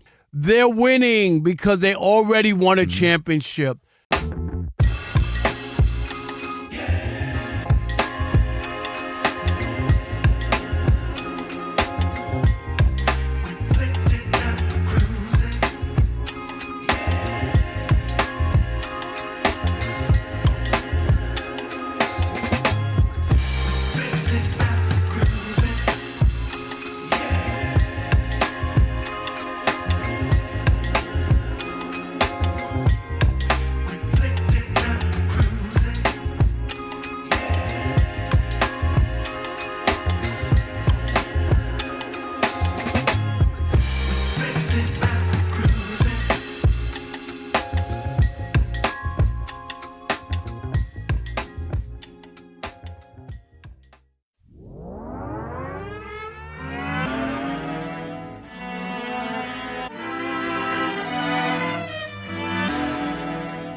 Kelvin Washington on a TV theme song Thursday. Hey, coming up, Rob's old friend, Mitch Lawrence, Sirius XM NBA radio host, going to be joining us. We got Shop Talk coming up as well, so a whole lot still left in this hour alone, let alone next hour, where we have Fowler favorite J.R. Gamble. We'll have last call as well, so still a lot to get to on the show. By the way, after 40, the energy drops, the weight hangs on, and you start wondering where the old you went. Well, M-Drive was built for that, supporting healthy testosterone, energy, metabolism. Don't ignore the change. Go to mdriveformen.com. Not to mention, I got my M-Drive water bottle here right now. I have one in the fridge, no doubt. All that stuff is great. I wear the workout stuff. For sure. That's right. 877-99 on Fox. All right, Rob. Dan Campbell's fired and the Lions suck. You say, I say, not so fast. What they saying? 877-99 on Fox. Ow. That's right. All right, let's start with Q in Arizona. You're on the Odd Couple Fox Sports Radio. What's up, Q? What's happening? Happening? What up? I am the biggest baseball fan in these United States. Okay. You mean next to me? I've been to eight stadiums in the last 10 days, I ain't gonna right, lie. Kelvin? Q, you got a lot to listen. Rob, I like to give Rob a hard time. Brother has been to 26 games in 12 days. Exactly. I'm at it. I digress.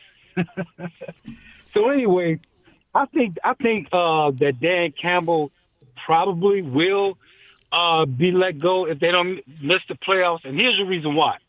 Dan Campbell, when he first got hired, he reminded me of Ozzie Guillen. He reminded me of Tim Thibodeau because they're aggressive. Tom. They're really, really aggressive. And sometimes players, they're like, man, I'm tired of listening to this guy right here, man. It's time to move on. So I think he will be because coaches like that, they don't stay around long if you notice that. They just don't. Right. The history is that, they talk about the NFL, Kelvin, not for long, right? Especially if you don't get it done. And I'm just saying a bad year here in that division, you now go, wait a minute, the Lions haven't made the playoffs in 2 years now, and they blew the NFC Championship game in San Francisco, and they blew the number one seed in the NFC, to a rookie quarterback. Yeah, it's just so much there. Andre in Massachusetts, you're on the Odd Couple Fox Sports Radio. What's up, Dre? Dre. Do I have the wrong guy?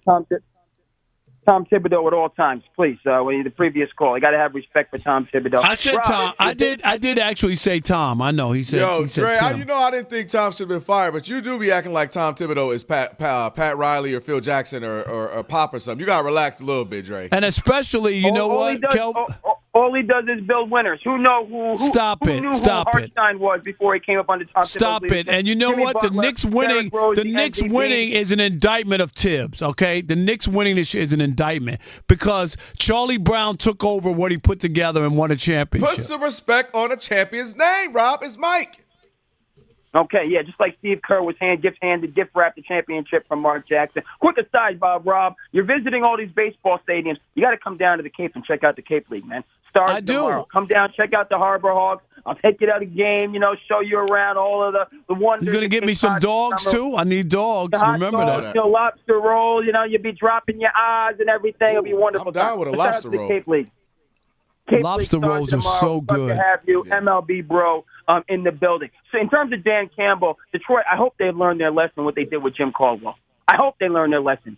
That you don't leave something that's good for something that could possibly, and then you bring in Matt Patricia and think he's going to be, the next second coming. And what do you get now? Does Dan Campbell have some holes, some flaws? Yes, I'm still upset about what happened in the second half against the 49ers, even though players were not ready for the moment. Okay, he shouldn't have went for them. I got that, but those players were there, and the players cracked under the pressure. Bottom line is this. Okay, he's right there. He's not in the same category as Kyle Shanahan. His success hasn't been as consistent, but we've seen it enough from him. He needs to get over the top, okay? Or he is going to be that middling. So you're telling me that Dan Campbell's going to miss the playoffs and everything's going to be fine? Is that what you're telling me? I'm saying he's got one more year, Rob. No, I'm asking you if they miss the playoffs for a second year in a row. Dan Campbell's solid in Detroit. He does. You don't get rid of him, but after 2 years, Rob, he's going to end up being like Marvin Lewis with the Bengals, and he's got a little bit more runway, but he needs to show progress. And I agree with that. That's where I am, Rob. He's not scot-free for the next 5 years of his life, but I don't think next year. I think next year is if they don't make the playoffs, people will be like, "This is over with Dan Campbell." Fans will be upset. I agree with the fans being upset, but that's. But if you're Brad Holmes and this is your guy and you believe in him, you don't just go where the fans. And you can't compare him to Jim Caldwell. I hate to break it to you, Jim Caldwell, right? They got there. Didn't they get to the Super Bowl and lose? He got to the Super Bowl. They lost. No, he's comparing when Jim Caldwell was with the Lions. No, but I'm just saying, you give Jim Caldwell more rope than you would give Dan Campbell is what I'm saying. Yes, the Lions blew it. He's saying they shouldn't have let Jim Caldwell go. No, but I'm saying the reason is because of that, because he had more cachet. If you remember when Bob Quinn was the general manager of the Lions, he said 9-7 or 10-6 wasn't good enough. If you remember, that's what he said. Let's squeeze in one more. He wasn't wrong in theory for other teams, but for that time with the Lions, we'll take that back in that era. Will in Wisconsin, you're on the Odd Couple Fox Sports Radio. What's up, Will? What's up, Rob? What's up, Kelvin? What up? How are you? Really good, man. Just enjoying post-Antetokounmpo getting out this way. Oh, my goodness. These fans have lost their minds, Rob. But I believe it. Kelvin, you'll probably like this analogy. So there's like three parts that I always talk about, 3/3 of the game. You got the product on the field, the front office, and the players, right? Now, teams can, win Super Bowls and stuff, without all three of those things jiving together. But without having, like, any one of those two, like, clearly pointed out there, a team's not going to be successful. So Dan Campbell right now, his roster is like the really attractive person in school, really attractive girl, right? And right now Dan Campbell is like the guy who people are looking at like, he doesn't know what to do with her. And so I think as far as like, his success forward, it's not just, show and prove is not quite it. Like he's going to have to win and win big to keep his job. If not, there's no reason why there's not some other play caller out there that can't take that roster yes. like that and really push it to the max. So thanks for taking the call, guys. All right, he was almost there with the analogy. He didn't close it up. Some other smooth dude. Yeah, he said a pretty girl that didn't know what to do with her. And then Rob Parker showed up with some gabardine pants on and some Kareem Abdul-Jabbars. No. And the minute back she in the said, day. I'm 36, you drove off. Well, but I was 16. She was too young. I mean, too old for me back then. All right, stop me when it's all right. 36, too old, 35. I didn't say that. No, 34. That's not too old. Okay, 40. No? I don't believe the 40. Rob G don't believe the 40. What? A young 40-year-old? That's cool. All right. There you go, ladies. We got hope. How Shop about, talk coming up in a little bit. Go ahead. Give me 41. All right, 41 is that 41? No way, no how. You could just turn over the hill. That's it. Don't go too far down. That's the hill. over the hill. That cartoon Weiss, show on Fox. Getting us updated now. What up, Martin? In Group F action, Netherlands now up 3-1 on Tunisia, and Sweden and Japan tied 1 apiece. Both of those games, Netherlands in the 73rd minute, Sweden's in the 72nd minute. Though if these results hold, the Netherlands will win Group F. Sweden will advance. Tunisia fired their manager after losing the first game in the group stage 5-1. They finally scored their first goal in World Cup history today with this goal. So good for them. They'll be going home after this. Charlotte Hornets trading LaMelo Ball and Josh Green to the Minnesota Timberwolves for Naz Reid and draft picks. The WNBA suspended Phoenix's Alyssa Thomas 1 game for recklessly making contact with her fist to the throat area of Indiana's Caitlin Clark in last night's game. Thomas was retroactively issued a flagrant foul 2. The New York Mets plays Marcus Semien on a 10-day injured list with a strained left hip flexor. Right now, the Yankees lead the Red Sox 2-0. Houston leads Detroit 1-0 in the 8th inning. The Nationals have a 5-2 lead over the Phillies in the 6th. Texas blanking the Blue Jays 6-0 in the 5th. The Cubs, Mets scoreless in the 5th inning, and Arizona and St. Louis is in a rain delay. Earlier today in Group E, Curaçao's tournament came to an end, falling 2-0 to Ivory Coast. Nicolas Pepe with both goals. Ecuador kept their tournament hopes alive, delivering a shock 2-1 comeback over Germany with a goal in the 77th minute. Trained to push past the pain. Not athletes, just people. Trafficked every day here in the United States, sometimes by someone they trusted. During the World Cup, help us break the silence. Visit bluecampaign.gov/World Cup to learn more. Fellas, back to you. Hey, Martin, appreciate it, man. It's the Odd Couple, Kelvin Washington. Rob Parker on a TV theme song Thursday. Shop Talk on the way, but right now we're joined by Mitch Lawrence, SiriusXM NBA radio host. You can follow him at Mitch_Lawrence. Mitch, what's going on, man? How you doing? Hey, it's great to be on with you guys. Rob Parker, we go back. How are you, fella, all right? How you doing, buddy? I told Kelvin, I said we go back, man, in my NBA days when I was a beat writer back in the good old days in New York. I know. We've been at it a long time. I'll tell you what, you're probably like me. I can't believe I saw Jim Dolan raising up the Larry O'Brien trophy. You already know it. Nonsense that we saw. My goodness gracious. It's still I'm sure Knicks fans are still pinching themselves. But, boy, what an epic run for that team this year. Just tremendous. You know what? Other than Trump being president twice, I can't believe it. I'm just saying. There you go. That's another one. Yeah. Hey, well, Mitch, you want to just stay there for a little bit, man? This Knick run, this incredible run, and what it meant, excuse me, for the city of New York. But really, I've been saying all along, for basketball and as fans and the NBA as a whole, because the NBA was getting some black eyes, Mitch, this year between the All-Star game, gambling stories, tanking. Yeah.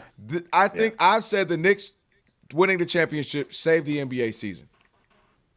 Well, it certainly helped. I don't know if you could save it completely because, you had besides the tanking, you had, once again, player load management not playing. Yes. You struck on the gambling thing. The whole bottom line to me is this all comes under the big heading of integrity. The league had a real problem this year. People had a real problem with the league's integrity. When the FBI is investigating guys like Chauncey Billups, there's a huge problem for the league.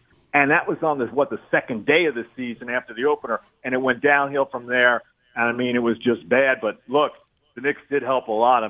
They were not just a unifying thing in New York, but a lot of people just outside of the city just found them to be a great story because of how they played together, how they shared the ball. They were led by just a great story in Jalen Brunson, and we all know about the magic he pulled off. And by the way, guys, I'm in the Dallas-Fort Worth area these days, and let me tell you, after the Luka Doncic maneuver, that whole fiasco, now you've got this compounding it where they had Jalen Brunson. Maverick fans are just at a low point.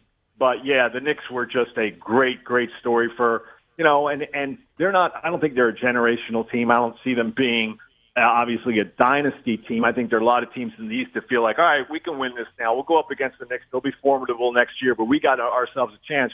But for those – anytime a team wins 13 straight games in the playoffs and the way they played and the way they came back in that Atlantic series, and then the Spurs series was just magical. It was so close with the Spurs leading, as you know, for 74% of the games.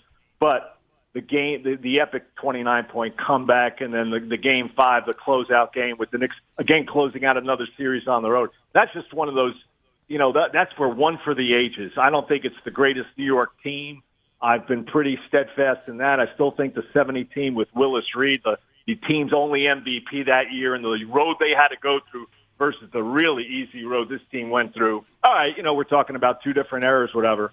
But there's no arguing with, and I have to mention, Mike Brown too. I thought Tibbs did a wonderful job. I thought it was wrong they fired him. I had my doubts about Mike in New York. Here's a guy who's not a New Yorker. He doesn't know the whole New York landscape. But boy, he did a great job. Whether it was calling out, making the changes he had to make, getting a lot of input from his assistants. Just a great story from top to bottom. And the bad story on the flip side is Mitch Johnson, who I thought was awful and terrible, and I would fire him and find a coach. That team, Mitch, is incredible. Wemby's first playoff run, they win. Yeah. They beat the defending champs in a Game 7 on the road. They're in all these games, and the coach can't figure out a way to close these things out, especially – And the most egregious to me is being up 25 in that Game 4 where you could tie the series and go back home, and they shoot 9 straight threes, Mitch, and go 0 for 9 and basically let the Knicks back in the game. That can't happen. It just can't. Right. No, you're right. You're right. He probably should have been fired, but this is the Spurs. They're not going to fire him. I think one of their downfalls was he really didn't have that seasoned former NBA head coach there with him. You look at these NBA benches today, and there's 15 guys. Right, Mitch. When we were covering the league, there was 2 guys. That was it. Exactly. It was when I first started. It was Dick Motta and Bob Weiss, and that was it. Back in Dallas in the mid '80s, and so crazy. when the Mavericks was starting. So yeah, it was crazy. It was obviously the Game 2 was a huge loss too because you had Victor committing that ridiculous turnover. Mitch called timeout. They had the ball right there. Thank you. And the worst you're going to do is go in overtime. We all know. The being down 29, the epic comeback from New York is obviously fueled by a lot of Spurs problems, which you mentioned. Now, Victor himself doesn't have that one low post move that can get you a basket or get him to the foul line where that can settle the offense down. And now when De'Aaron Fox, who had next to Mitch Johnson, I don't know if he had a worse series, he might have. because I know he's playing Mitch, on you've a been high covering ranking basketball forever. You have the ball and the lead with 10 seconds to go. You don't go to the basket. Come on, dude. I know. And, that's Larry Brown. Clock, score, and time. That whole thing where you got to be more heads up about that. He had a brutal series, whether it was physical or mental mistakes, and Mitch Johnson should have been playing Dylan Harper a lot more down the stretch. And then the last defensive breakdown where they allowed OG to fly in. They're not covering the inbounds, which is always just a death knell for these coaches. You talk to Rick Pitino is still losing sleep over not covering Grant Hill on the Christian Leitner play, on that famous play in NCAA history. And then what's Victor doing, 40 feet from the basket guarding Jalen Brunson? He should be back. He should be ready. They should have a guy on OG inbounding the ball, and everything just went south. And then, and the other thing, too, is if Jalen Brunson in that fifth game, nobody else is making a shot for the Knicks. Everybody stinks. I think Bridges may have made 5 of 10. Well, why is Jalen Brunson being single covered? You got to force him to get rid of that ball and make coaching. Mitch, coaching. You two are not sitting on the back of a charter plane right now, going old school. Can we bring it forward, Mitch? All right, let's tell go me forward. Come on, Mitch. You two are acting like having a Budweiser back at a game in '92. Tell me, Mitch. Right, I want to. Mitch, I want to hear about Giannis. Giannis now on the move. Celtics don't get him. Miami gets him. What do you make of this? Are they favorites in the East? Can they beat the Knicks, or is this blah? What do you make of it? Well, it's not blah, and I don't think they're favorites. I think they're somewhere in between. They got a lot of work to do. They don't have, they got to fill out that roster with, $18 million, which means they're going to go bargain basement hunting. I don't know if they can do that. Giannis also, this trade for Miami, if they had made it 2 years ago, I'd be a lot more excited. He's been breaking down a lot. He's been less effective. Listen, face it, since he won the title 5 years ago, it's all been downhill in Milwaukee for one reason or another. Some of it's involving him. A lot of it involves the Buck front office where they couldn't surround him with talent. But Giannis had a lot of problems, too. This is player empowerment gone wrong again, where a lot of the moves that he wanted the Bucks to do just backfired. Lillard being the biggest because it cost him Drew Holiday. We know that. But Giannis himself, he's not the same player. I think, first of all, they can't play with pace. They're going to have to walk the ball up the floor because you got him and Bam Adebayo. I don't know who else you're going to surround them with. But to me, looking at that trade, the moment it happened, Rob Parker, I'm sitting there, I'm saying, Leon Rose is thinking, great, he went to Miami. So what? As long as he didn't go to Boston to play with Jason Tatum. That could have been a problem because I would have trusted Brad Stevens more to surround him with the type of players they would need than Pat Riley and the roster, the limitations cap-wise for him. So, they're going to have to piece it together. I think they can be a team that's obviously they're going to be. Listen, Miami was a dead franchise the last couple of years, and we were all wondering, did Pat Riley what's he doing? Did he go into early retirement? So this helps bring them back. But no, I can't call them the favorite. We got to see what else the roster yields. Indiana's going to be better. Halliburton's going to be back. We'll see with what Orlando does. I didn't like the coaching hire. I mean, Sean Sweeney had a tough series against the Knicks as their defensive coordinator, but also they just had a guy in Jamal Mosley who took them to a certain point. He had no head coaching experience. Yep. To me, you needed a coach with head coaching experience to take them to the next level. But you have Orlando anyway because they do have some talent. You're going to have Boston. They're going to be in play. They're probably going to trade Jaylen Brown. I don't know what they're going to get for him. I don't know what the rest of the roster is going to be. But Brad Stevens has had a great career as a front office exec, pulling the strings. So I think they'll be a factor. I'm not buying Cleveland. Same situation there with James Harden and Donovan Mitchell. They'll underachieve. But there are some – and Detroit, we'll see what – Detroit, if they can add some shooting. I thought maybe they would get Tyler Hero. We'll see what happens there if they can add shooting. So I think, it just add Miami to the list of teams in the East that could be a one-year wonder type team. Meanwhile, out West, you got teams that are built for the next 3-4 years in Oklahoma City and in San Antonio. And I'll tell you what, guys, I liked what Minnesota did with LaMelo Ball. I know he's had his ups and downs. I know he can be flaky. I know he can be like, well, he doesn't play winning basketball to me, Mitch. I'm telling you, he doesn't play winning basketball. Well, that's the big question here. Will he play winning basketball, change his stripes with Chris Finch? Because I'll tell you what, if he does, that's going to be a tough team. They'll play with pace.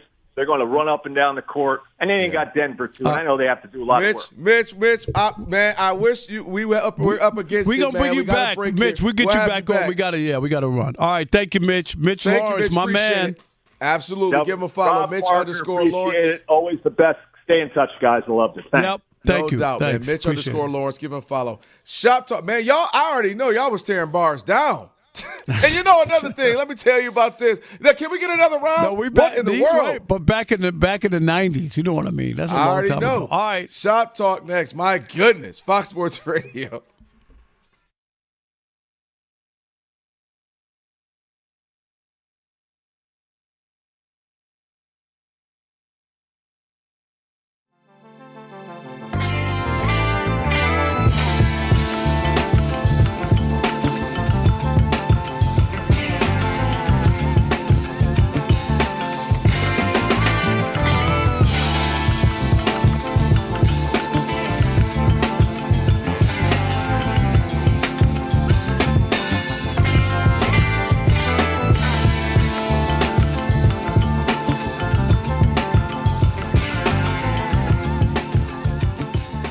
We got some stuff to get to. First, we got to start with that. Rob was wrong. The Spurs didn't win it.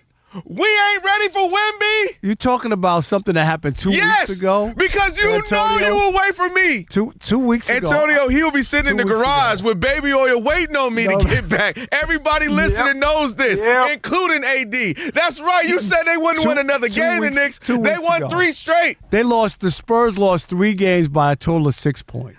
Is it wins or losses on the menu or not? And Antonio, the worst coaching job I ever saw. Johnson, We're Mitch not doing Johnson. that, Rob. No, we are doing it. We are doing it. Hey, I'm gonna do it. No, I am gonna do it because he's a. Let me tell you something.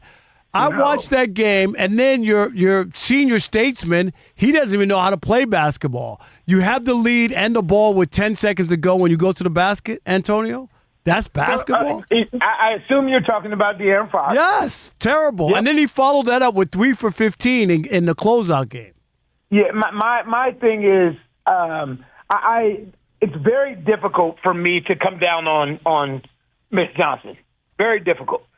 You know why? Because if we're having this conversation 4 years from now, I get it. But this was Miss Johnson's first ever time coaching, not in the finals, in the playoffs.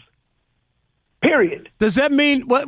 Wait a minute, Antonio, and I'm not going to give him a pass. Okay, you should. I'm not. No, because that's too easy. Because had he, I'm going to tell you why.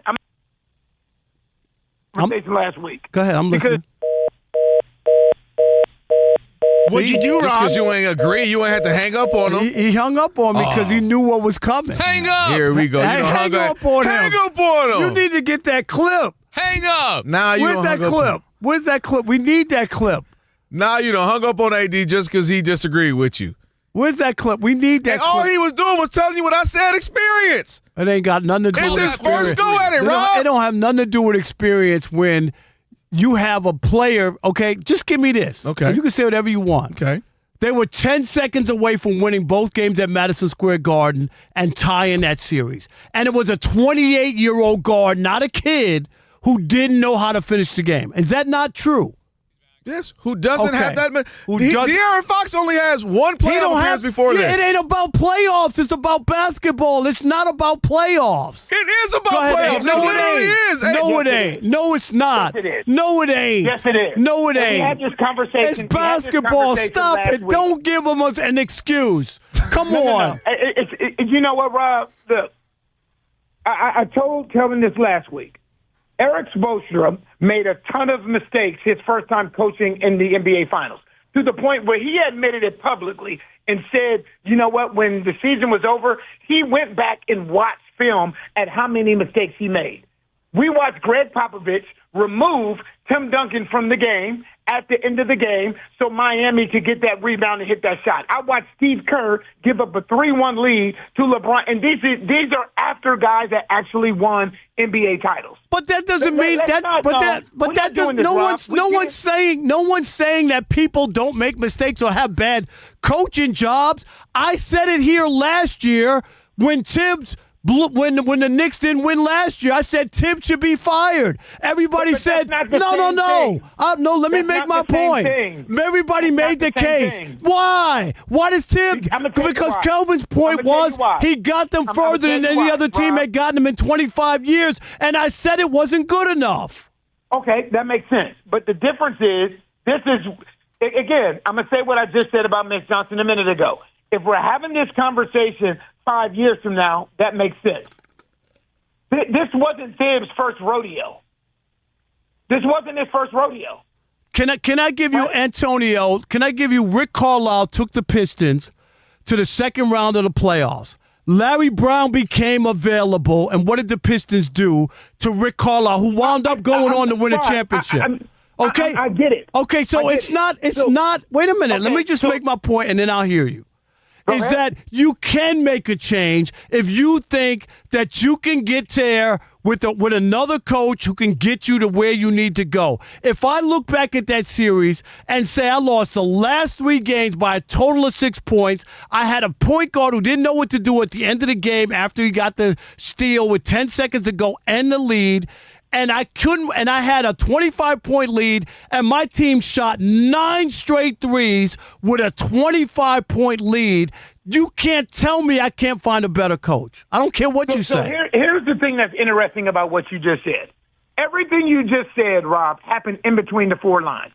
Like, it's so easy to blame coaching. It's so easy. A team shooting 9 straight threes, that's not on the coach.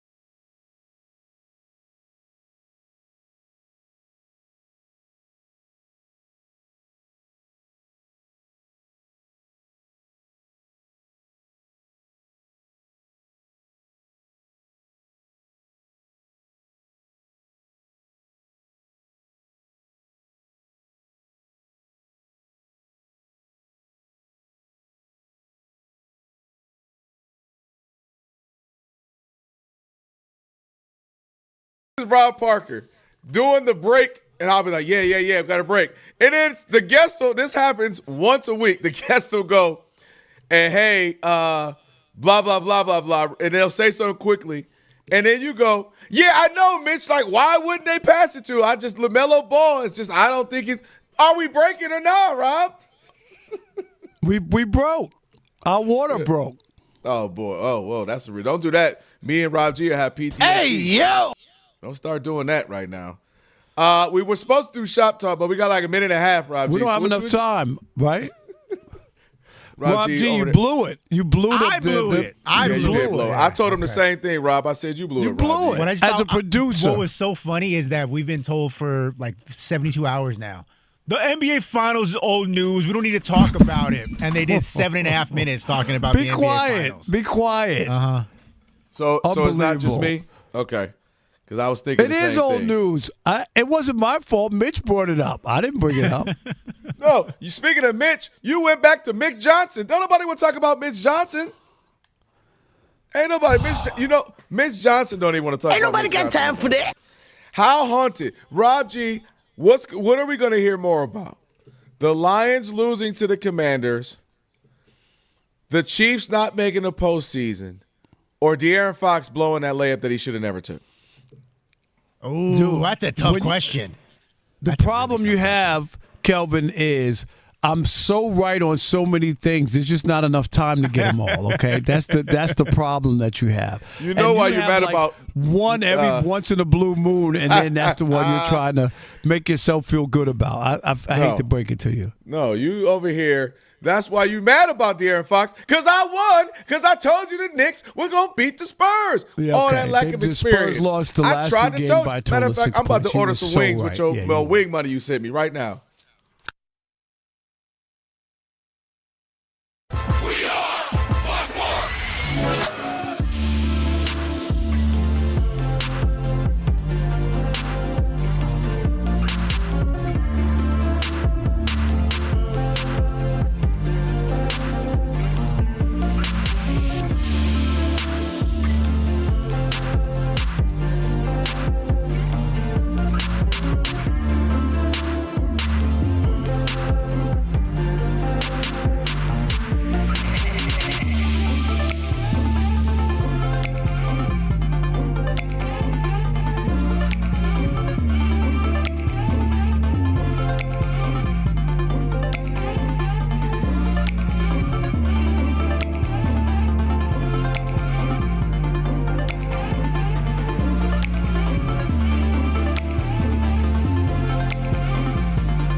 Couple. You know what time it is. It's your boys. Let's get it.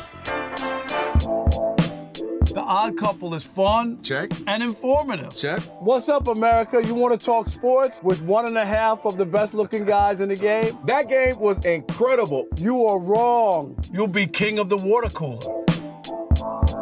What's it like working with Rob? Rob in his mind is like Chris Rock mixed with Richard Pryor, so I'm running out of fake laughs. Ha ha, Rob. Rob is very passionate.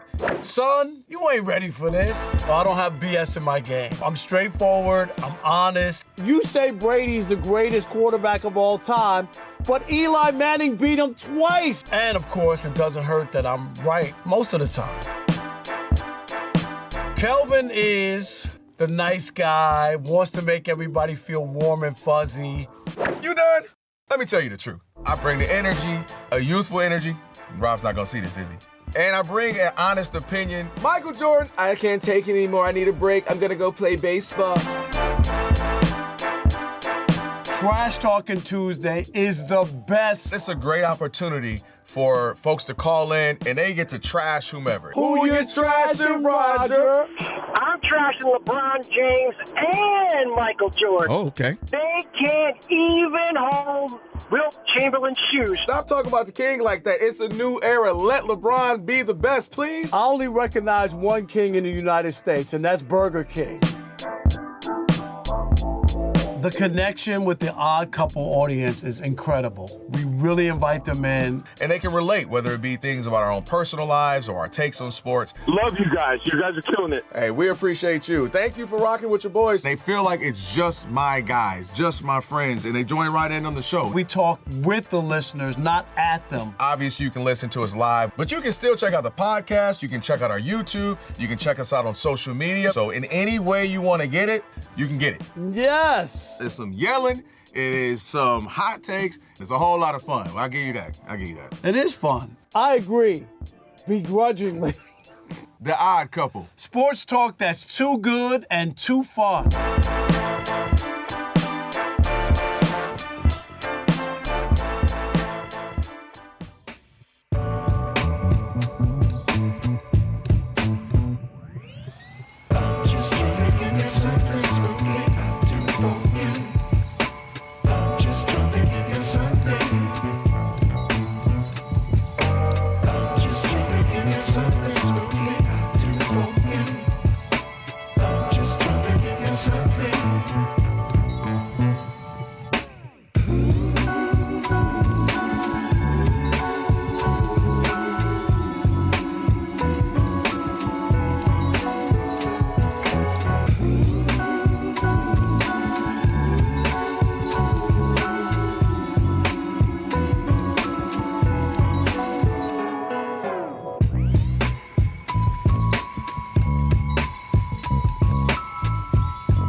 At the World Cup in the Netherlands, just won Group F with a 3-1 win over Tunisia. They'll play Morocco in the knockout round. Japan finished second in Group F after a 1-1 draw with Sweden.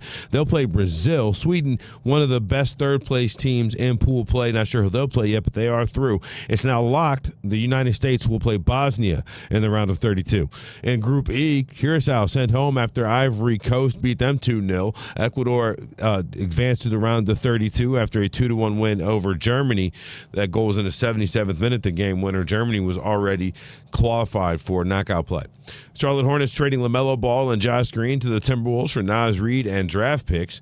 In Major League Baseball, the New York Mets placed second baseman Marcus Semien on the 10-day injured list. He's had a strained left hip flexor. Cardinals Diamondbacks postponed due to weather. I'm Martin Weiss. I've been covering this league since 1987.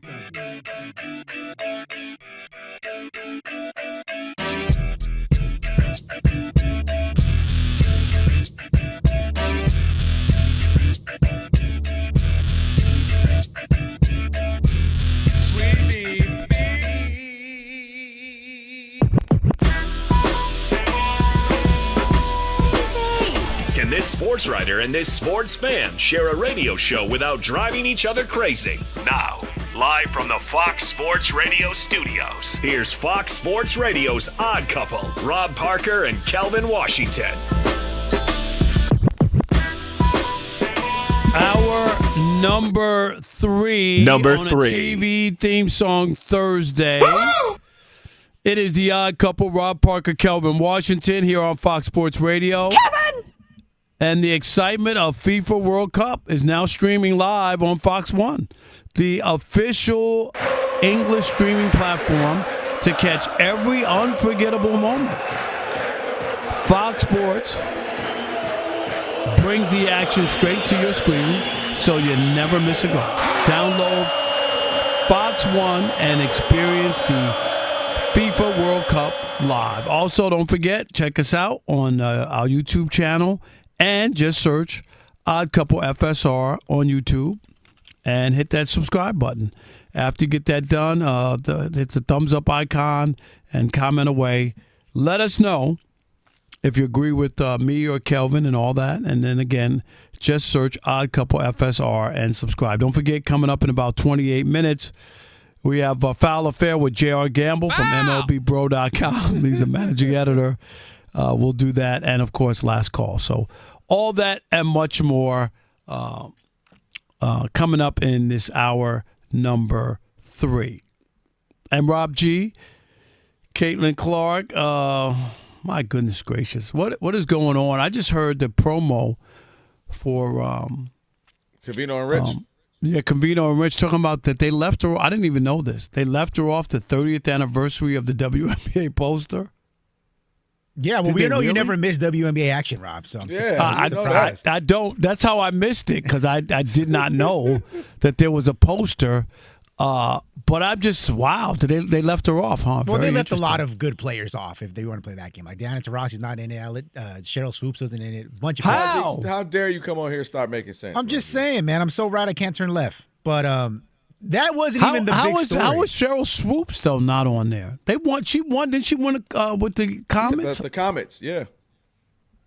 Wow. Okay. Yeah, so it was a lot of people. But in any event, that wasn't even the biggest story involving Caitlin Clark. I know that me and Kelvin were all into it because we love women's basketball. I don't know about Shout out to him. We love the W. But yesterday, in a big game against Phoenix, Caitlin Clark got mauled a couple of times, which is kind of par for the course. She's one of the better players in the league, and that's how you handle good players is you get physical with them. We saw Victor Wembanyama got roughed up in the NBA Finals here and there.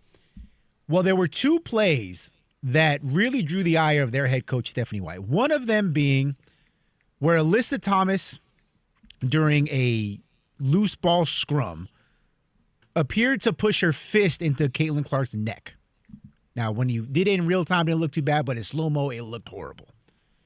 And then about 30 seconds later, Caitlin Clark's on offense shooting a three-pointer, and there was an aggressive closeout. You know, like in the NBA, she comes down on her ankle. It looked really bad. She fell on her back. And the head coach was really upset about it. Fast forward to today, and Alyssa Thomas, the one who put the fist in the neck, she has been suspended by the league for an aggressive foul there.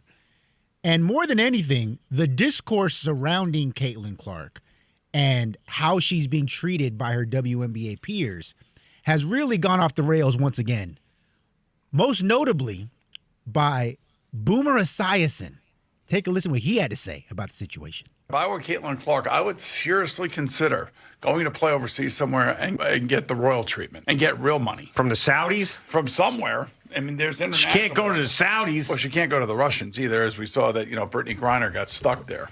She did. Well, yeah, in jail. Right. So can't take that money from PIF. But a lot of the women actually do play, in European leagues because they supplement their income. But now supposedly their income is going up here. And I know that Caitlin makes a ton of money off the court in terms of endorsements, and rightfully so. But I think that there's a petty jealousy, and she's a straight white basketball player.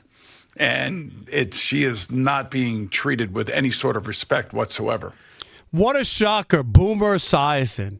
She's a straight white basketball. I want to say something. Yeah, I know this you is do. so up. This is so up his alley.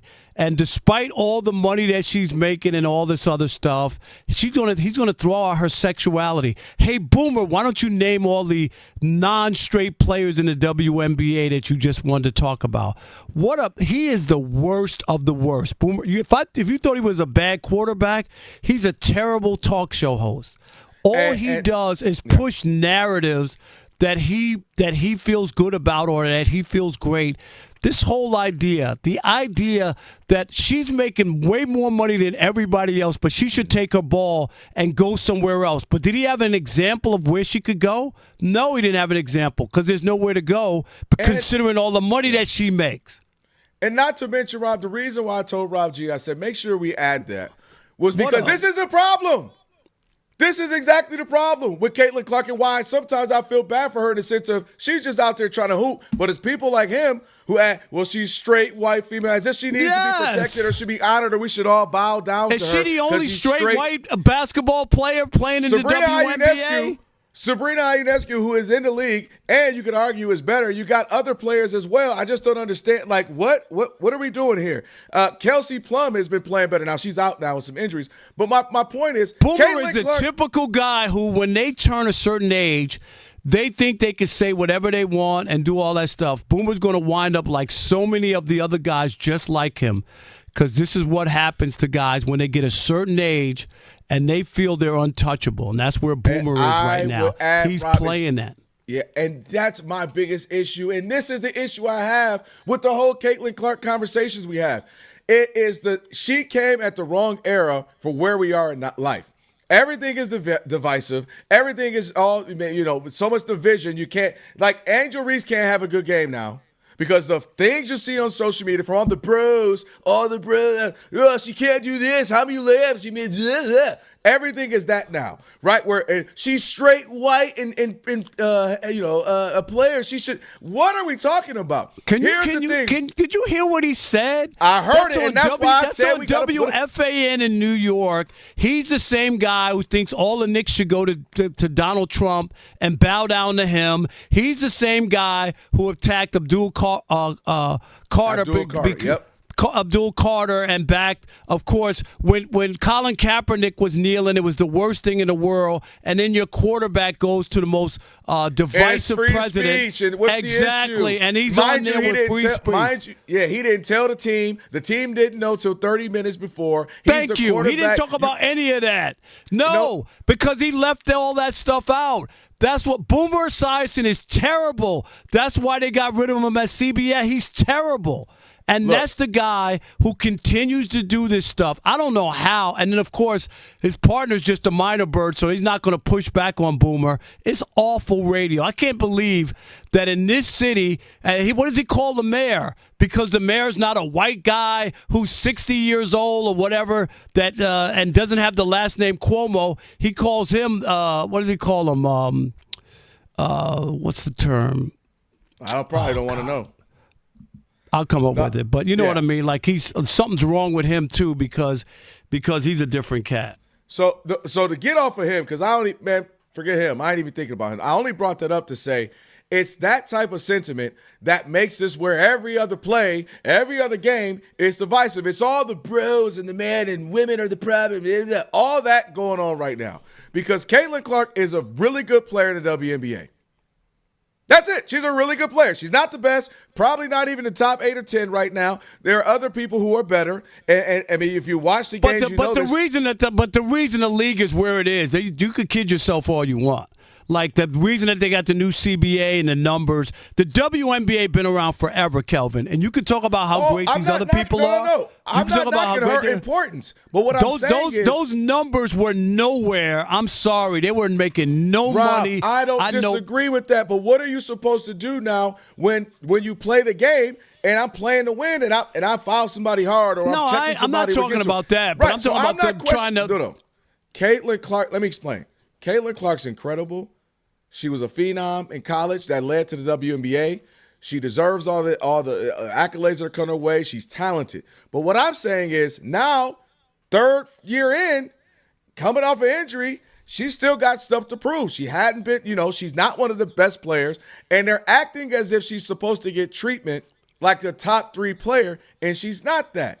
People who get treatment, Michael Jordan, you hear all the old stories, you covered the league. Man, we knew when Black Jesus walked in, because he was the best player.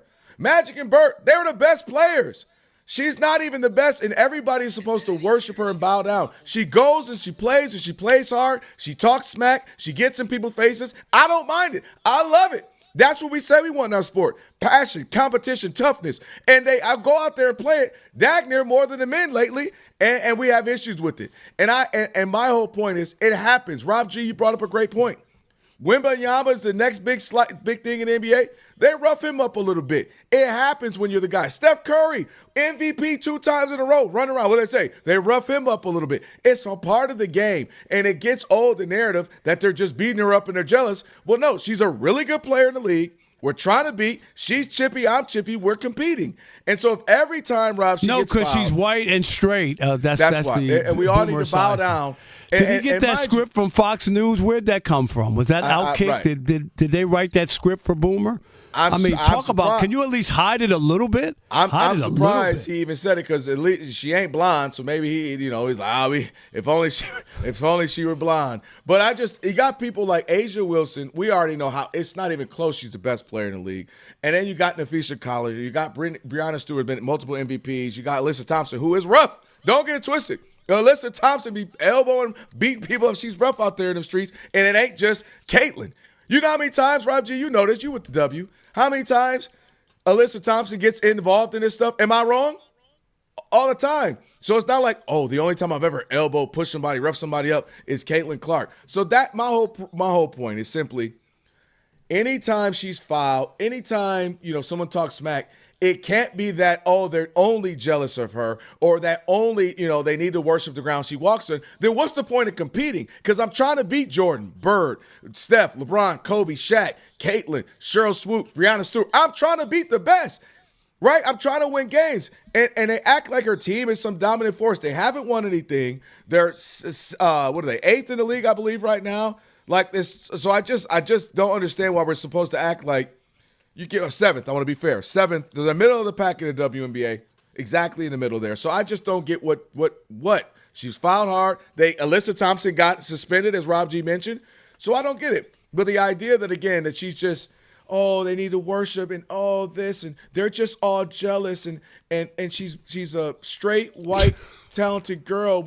She needs to leave. Grab her ball, Rob. Grab her ball and leave. And leave the country. Go leave the country, because as if straight white women don't have it great in America, Rob.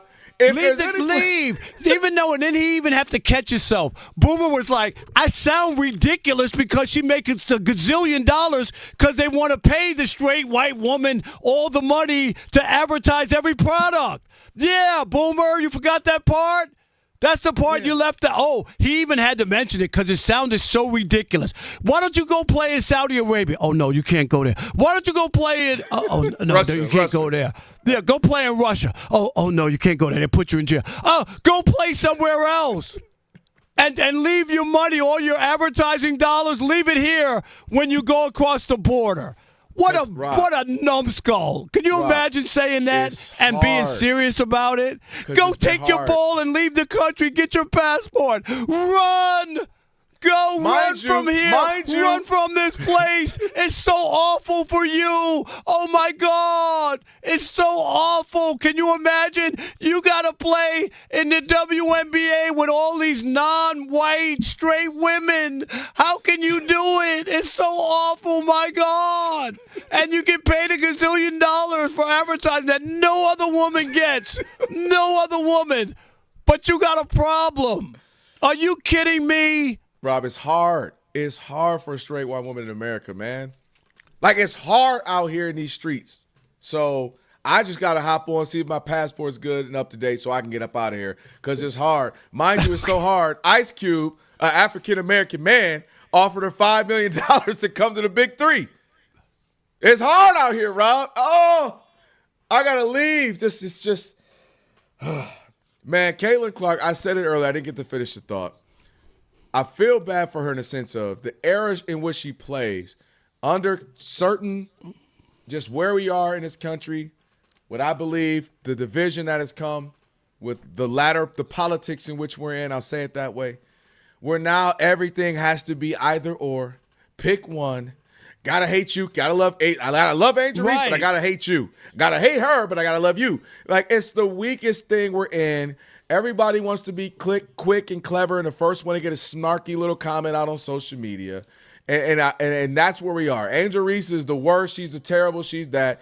Caitlin is this, or vice versa. Even vice versa. Caitlin Clark ain't this, and Angel Reese is all that. We're in the lamest era where nobody can come up with their own train of thought. There's no more critical thinkers. I have to go with one side or the other, and it starts with our politics over the last 10 years or so that you got to pick a side in everything, and you got to hate. If by the way, it's all right if I win, but if I lose, it was corrupt. This is just where we are right now. And it's terrible, and I feel bad for Caitlin Clark because she's now expected to do, have to carry this in a certain fan base and a certain way they act towards her, and she's really just trying to hoop. That's all she really wants to do is just hoop. All right, 877-99 on Fox, 877-996-6369. Is Caitlin Clark's toxic fan base the biggest problem in all of this? It is the Odd Couple on Fox Sports Radio, where we deliver insight, not noise. And this is, remember, a radio show. We want to hear from you. 877-99 on Fox is not a podcast. 877-996-6369. None of us have white hair and is close to retirement, and we're going to give you an honest take and not be the biggest hypocrite on the radio. That's not what this radio show is about. It is the Odd Couple, 877-99 on Fox, and you know what you need to do. Stick and stay. Unless by some chance you're also having troubles in the WNBA of the US of A. It's hard. No, but for real, Alex, it's hard. Check it out. The world's biggest soccer tournament. It has arrived. I know you've been keeping up with it, enjoying it. And you can trade the entire tournament on Kalshi. And on Kalshi, you can trade every match from the opening stage all the way to the final. USA is coming off an impressive 2-0 win over Australia. And now they've got Turkey. What did I say that right, Alex? Turkey on the deck. That'll be today, happening now. Since USA has already secured a berth in the knockout stage, they don't have much to play for in this match. So as a result, the Americans are currently trading at just 39% to beat Turkey, meaning a $100 trade pays out $246. And if that happens, if they get the win. So on Kalshi, you're trading against peers in a live market, meaning there's no house, and as the probability changes, you can buy in and out of your position for a limited time. Download the Kalshi app. Use code ODD to get $10 when you trade 10. That is code ODD to get 10 when you trade 10. Kalshi, Kalshi, Kalshi, trade on anything. Restrictions and eligibility apply. Not available in all states and must be 18 plus. Trading involves significant risk. Consider if it's appropriate for your financial circumstances. Prices and value may differ and some markets may not be active. See Kalshi.com/regulatory for more.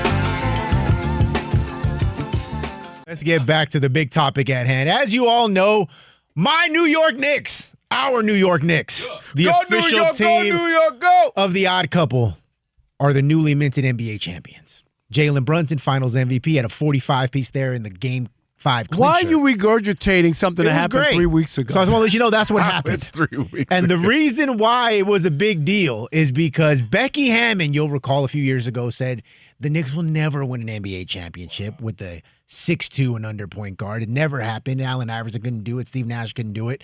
He's not a 1A player.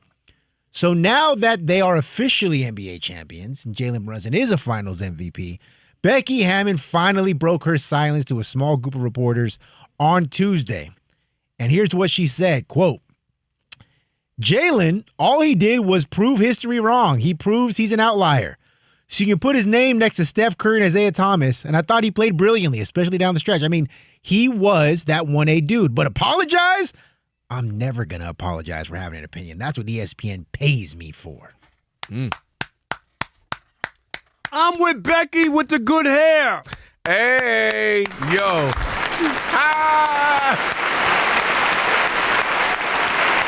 You are stupid. I'm with Becky. She didn't have to apologize. It's so silly, everybody. Oh, make Stephen A. apologize. Make Becky Hammon apologize. Apologize for what? When we're right on something, do they come back and go, They don't give us a cookie. thank you. Ain't no cookie coming this way when you're right. So why in the world do you need to apologize? You won whatever. It was somebody's opinion, and that's what she said. She's right on the money. She's paid for her opinion. If we were right on everything, we wouldn't be doing a damn radio show. We'd be living in Las Vegas, making millions of dollars if we picked everything right. Come on. All you Knick fans, you're going to apologize. You said the Knicks can win. All that. You Knick fans, y'all been saying they were going to win the last 20 years, the last 53 years. This is our year. I worked in Detroit. Hey, whoa. What they say, the Lions, every freaking year. Oh, they got Matt Miller now. Now they got a real football guy in charge of the franchise. Oh, they got Steve Mariucci. Oh, they got Rod Marinelli. He a old ball coach. Okay, you made your point. I heard everybody. And ain't nobody ever came to me and said, Rob, you've been right for the last 25 years. Where's my cookie? When I said the Lions wouldn't make the playoffs. After being the top team in the NFC, did Dan Campbell pick up the phone, come on the show, and go, you know what, Rob? Unbelievable. You said we lost our two coordinators and we would make the playoffs. I'm going to tip my cap to you. Does that ever happen? No, it never happens. So, Becky Hammon, thank you for standing your ground and not kowtowing and bending for people who want you to somehow apologize. It's so ridiculous, Kelvin. Well, it's ridiculous for multiple reasons. You hit on a few of them. The other side of this is, so if we've had, 75, 80 years of the NBA, and it's only happened now, 3 times? Right. I think the math is in her favor, or in the favor of small guys don't win it if they lead the team. Now, Jalen Brunson, I picked him. I thought they could get it done. Credit to him. But the idea that all of a sudden it completely changed the narrative, we have to start to see things happen a couple of times, 2-3 times for it to be a pattern, Rob. You know what I mean? Where, okay, now we see this can be done routinely and regularly. Otherwise, it's called an anomaly. When something happens, an outlier, and frequently an outlier anomaly. And so, again, I it ain't like I'm 6'8". I would love for smaller guys to win it all the time, but it just doesn't happen that often. And can I give you one other thing? Yeah. Okay. The first 2 games, it was about Cat and what he was able to do. That's true. And Brunson missed the shot in game 4, and OG tipped it in.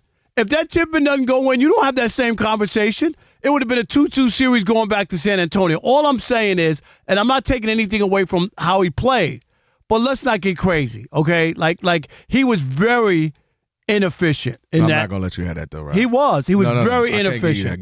Game 4 and 5, No. the man was cooking. Not game 4. 30. He missed. He missed the shot. But he had 30. If OG, points, I it believe doesn't was. matter. If OG doesn't tip it in, none of that matters. It does, No, it because doesn't. now you have another game where he's cooking. No, then it you doesn't. get, let's say they No, win it's game about 5 and winning he's that game. 45 Come on, piece. man, And stop. if he wins game 6, now you might have three games in a row. He's been putting up 30 pieces. That was it. They got now, the lucky see, I was tip with in. you. There you go. That's why we the odd couple.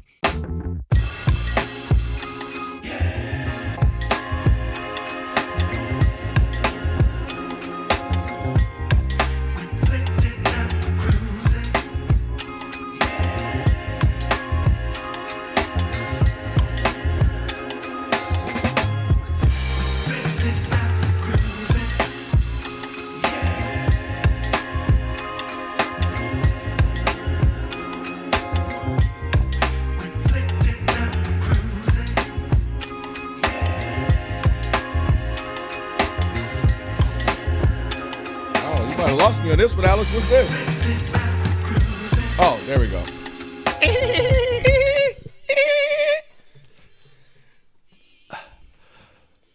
Fox Sports Flipper. Radio, odd couple. Rob This was and Kelvin not a on good show. You don't remember any episodes of Flipper. Not a Come single on. one. What? No.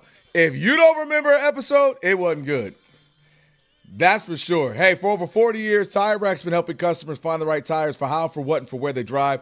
Ship fast and free. Backed by Free Road Hazard Protection with convenient installation options like mobile tire installation. TireRack.com. It is the way tire buying should be. What's Wow. up, Dolphin? How are you? Follow Fair with J.R. Campbell coming up in a minute. Rob, foul. Let's take some calls. Yes, let's do that. But real quick, Elijah, Yeah. can you put that poster up? I do want to see it. We flashed it real quick.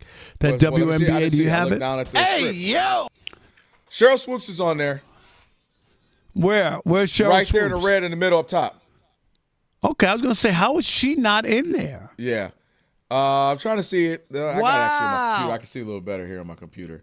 Because I'm trying to figure out what the I mean, there's a lot to Rob G's point. There's mad people not on here. So I don't, So here's the list of what people are upset about. No Caitlin Clark, no Diana Taurasi, no Sue Bird, no Tamika Catchings, no Candace Parker, no Elena Deladon, no Cynthia Cooper's who I had, not Cheryl Swoops. No Cynthia Cooper. I was going to say, I knew Swoops Yes. had to be. I was like, wow. But that's a lot of Hall of Famers that were not included. And that's what I'm saying of like, but why is Caitlin? The people you named were champions and MVPs. She hasn't done any of it. So why does she have to be on? I'm not saying she shouldn't be, but I'm saying why does she have to be when the people – Diana Taurasi was the best ever for quite some time, right? Like, oh, she's the one. Like, for Sue Bird, one of those ones. So Cynthia – that's what I'm saying, Rob G.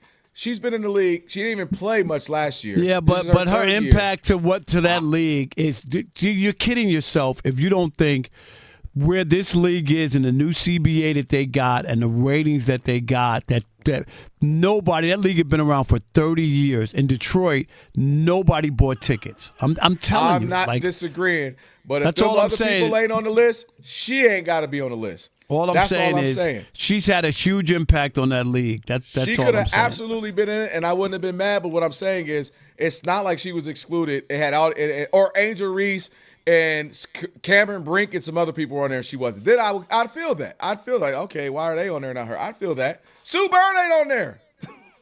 All right, Patrick in Vegas. You're on the Odd Couple Fox Sports Radio. What's up, Patrick? Oh, I never call into the national shows, but the 2 or 3 minutes before you guys went to the break, that was some of the best, most honest, direct, funny sports radio that I have ever heard. I'm calling from Vegas, so we've got Asia Wilson, we've got Becky Hammond. We've got a lot of the best WNBA players out here. So what you guys were saying, your commentary about Caitlin Clark, and mainly your commentary about Boomer and his comments was so on the money. I had to call in and tell you thank you. Keep telling it like it is, fellas. Man, you know what? That makes our day. That's what we do here on the Odd Couple. There are no sacred cows. No sacred cows. We don't play that on the Odd Couple. If you step out of line, we're going to call you out on it. And Boomer deserves to be called out. He's the worst of the worst and the biggest hypocrite on the radio. That's what he is. He has people talk about having an agenda. He has an agenda, and he puts it out there every freaking day. And somebody needs to put up awful announcing. Go do a story and go look at what Boomer was saying about players back in the day and whatnot, and how his tone has changed because the color of the skin he was ripping of the player before has changed now, and now it's not a problem to be divisive or put your team in a disadvantage. But before, from a quarterback position at that too, Rob. Exactly. So I'm sorry. And if I saw Boomer face to face, I'd tell him. 877-99 on Fox. Drew in Maryland. Let's get Drew in. You're on the Odd Couple Fox Sports Radio. What's up, Drew? How you guys doing? Doing good. My point is, Boomer is a clown. His point is ridiculous. He is a clown. But on that poster, there is Angel Reese on that poster. Is she on it? It makes on the WNBA poster. It's ridiculous. Is she? That makes no sense to me. That makes no sense. On the bottom right corner, the WNBA has their golden goose. She might not be a top 10 player this season, but she's certainly bringing in the revenue, and it is. I said it. Didn't I say she should be on? I said she should be on the poster. Well, not even the poster, but the treatment to Caitlin Clark. You might not need to coddle to her, but it's ridiculous how she does get players coming after her every game, and she doesn't need to have special treatment. But it's ridiculous. They're pointing her out, singling her out, no matter what skin color her is, or whatever sex she likes. It doesn't matter about that. But the fact that she brings attention to the sport, you'd think that they'd want to at least respect that. I agree. I don't disagree. I've said it. I've said it already. I've been, dude. I was in Detroit when the Shock were there. They're bringing a Detroit team back when they couldn't even sell tickets. They couldn't. Kelvin, you know that. Oh, no, that's for real. That's facts. I was there. My only point is, I absolutely think she's one of the best players. That's without a doubt. She brings flair to the game. I just don't know what else they're supposed. It's this year. How is Angel Reese then? Explain that. No, I didn't see that. I'm looking at it now. I got a fool. I'm trying to look on Elijah's on our screen. I couldn't really see it, so I'm looking at it now. How is Angel Reese on there? No, I'll do you one better because at least Angel Reese has been an all-star. And Flo Janae, a rookie. I think she might have a really good career, but she's just so I can see offense to that. It just makes it harder when Sue Bird, Diana Taurasi, especially Diana Taurasi, right? So I don't know what they were going with this. I'll be honest with you. I don't know if it's the best player from every team of all, like every jersey of all. I don't know. It can't be that. That don't make sense. I'm trying to make sense of it. I can't get why Flo Janae would be there, not Taurasi, not Della Don, not Caitlin Clark. I agree. I'm not. You know me, Rob. I'll keep it real. Not Caitlin Clark. I don't get the thinking behind it. Now that is a little weird. I'm not gonna lie. There's some of the people on here versus who was excluded. That doesn't make sense. So appreciate the calls. And like me and Rob always say, man, when we have these good conversations, these tough ones, it ain't always about agreeing, but it's about being fair and having a good conversation about it open, and we appreciate that. All right, on the way, foul or fair with J.R. Gamble. Foul! Right now, Martin Weiss getting you updated. Darren Ravel posted about 3 hours ago that the reason why Caitlin Clark's not on the poster is Caitlin Clark herself.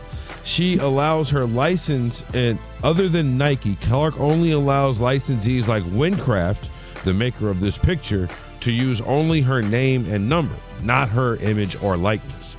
Therefore, the reason why Caitlin Clark was not involved on this poster was because Caitlin Clark did not license her image out to be on said poster. Thank you, Mark. Appreciate it. Yes, because anything else makes no sense. Yeah, I'd agree with that. That's why I was like, if Flo Janae and some of these couple other players are in, why wouldn't she be? But that makes all the business sense. I mean, I'm just saying. But it's hard for her to have a business, by the way, Rob. It's hard to have business in America with her situation. That's right. She's white and straight, and so the idea that she would have any clout. Right. Exactly right. Team USA starting 9 new players of the 11 that will kick off against Turkey in just a little bit here, about 30 minutes. Is that what they call it, a kickoff? Rob, literally, what else would they call it? I don't know. I'm asking you. I don't know soccer like that. Sincerely, Rob G, Alex? They only play with their feet. What else would they call it? Rob G, is that what they call it? I'm asking. Martin, I think you made that up. There's no such thing as a kickoff in soccer. I promise you, Rob, it's a kickoff. I guarantee. Rob G, is it a kickoff? Alex, you guys play soccer. Trying to answer the phone. Yes, Rod, that's what it's called. Yes, it is. Martin, I don't know. I'm with you. What else would it be, Rod? else would it I don't be? know. I never The heard NBA that is a term. tip-off. You grab, you jump. I never heard a kickoff in my life for soccer. I never have. I'm asking. But what? Give me another idea. What could it be? The I first have no kick? idea. I don't know.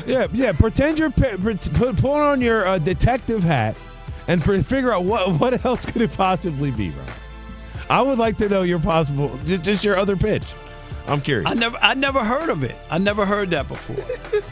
Well, soccer's got a lot of different words. Kickoff, not one of them, but nil is.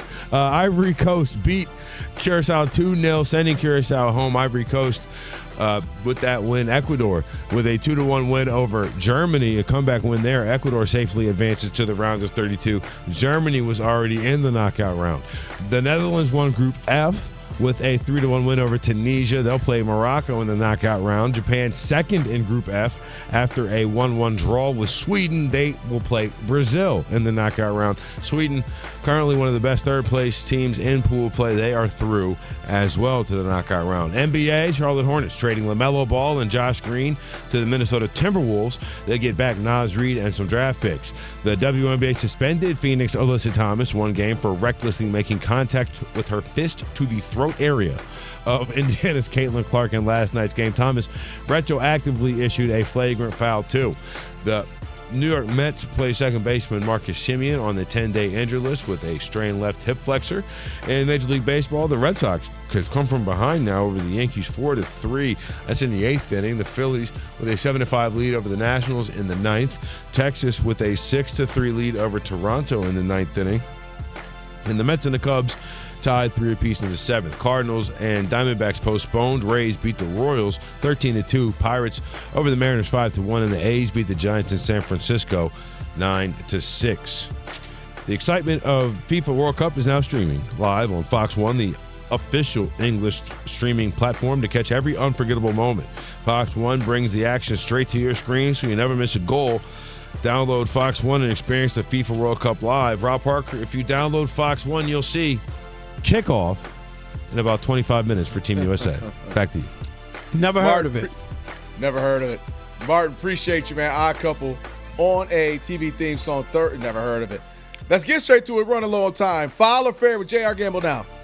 That ball is. It was a big week in the big leagues. Who's up? I don't believe it. My, oh, my. Is it foul or is it fair? And now, from MLBBro.com, here's J.R. Gamble. That's right, Foul or Fair here with the Odd Couple Fox Sports Radio. J.R. Gamble, MLBBro.com, managing editor on with the guys. Let's get right to it. No time for foolishness. Shohei Ohtani and backup catcher Dalton Rushing. Just give Martin Weiss his own show next time. He cutting all into my time when I did my show. All right, don't talk about. The longer you talk, the less time you're gonna get. Point. I don't know what y'all did to him. He talking all over the fair or foul segment. Give that man his own show. He should have had one a year ago. Well, okay, but don't cut into my stuff.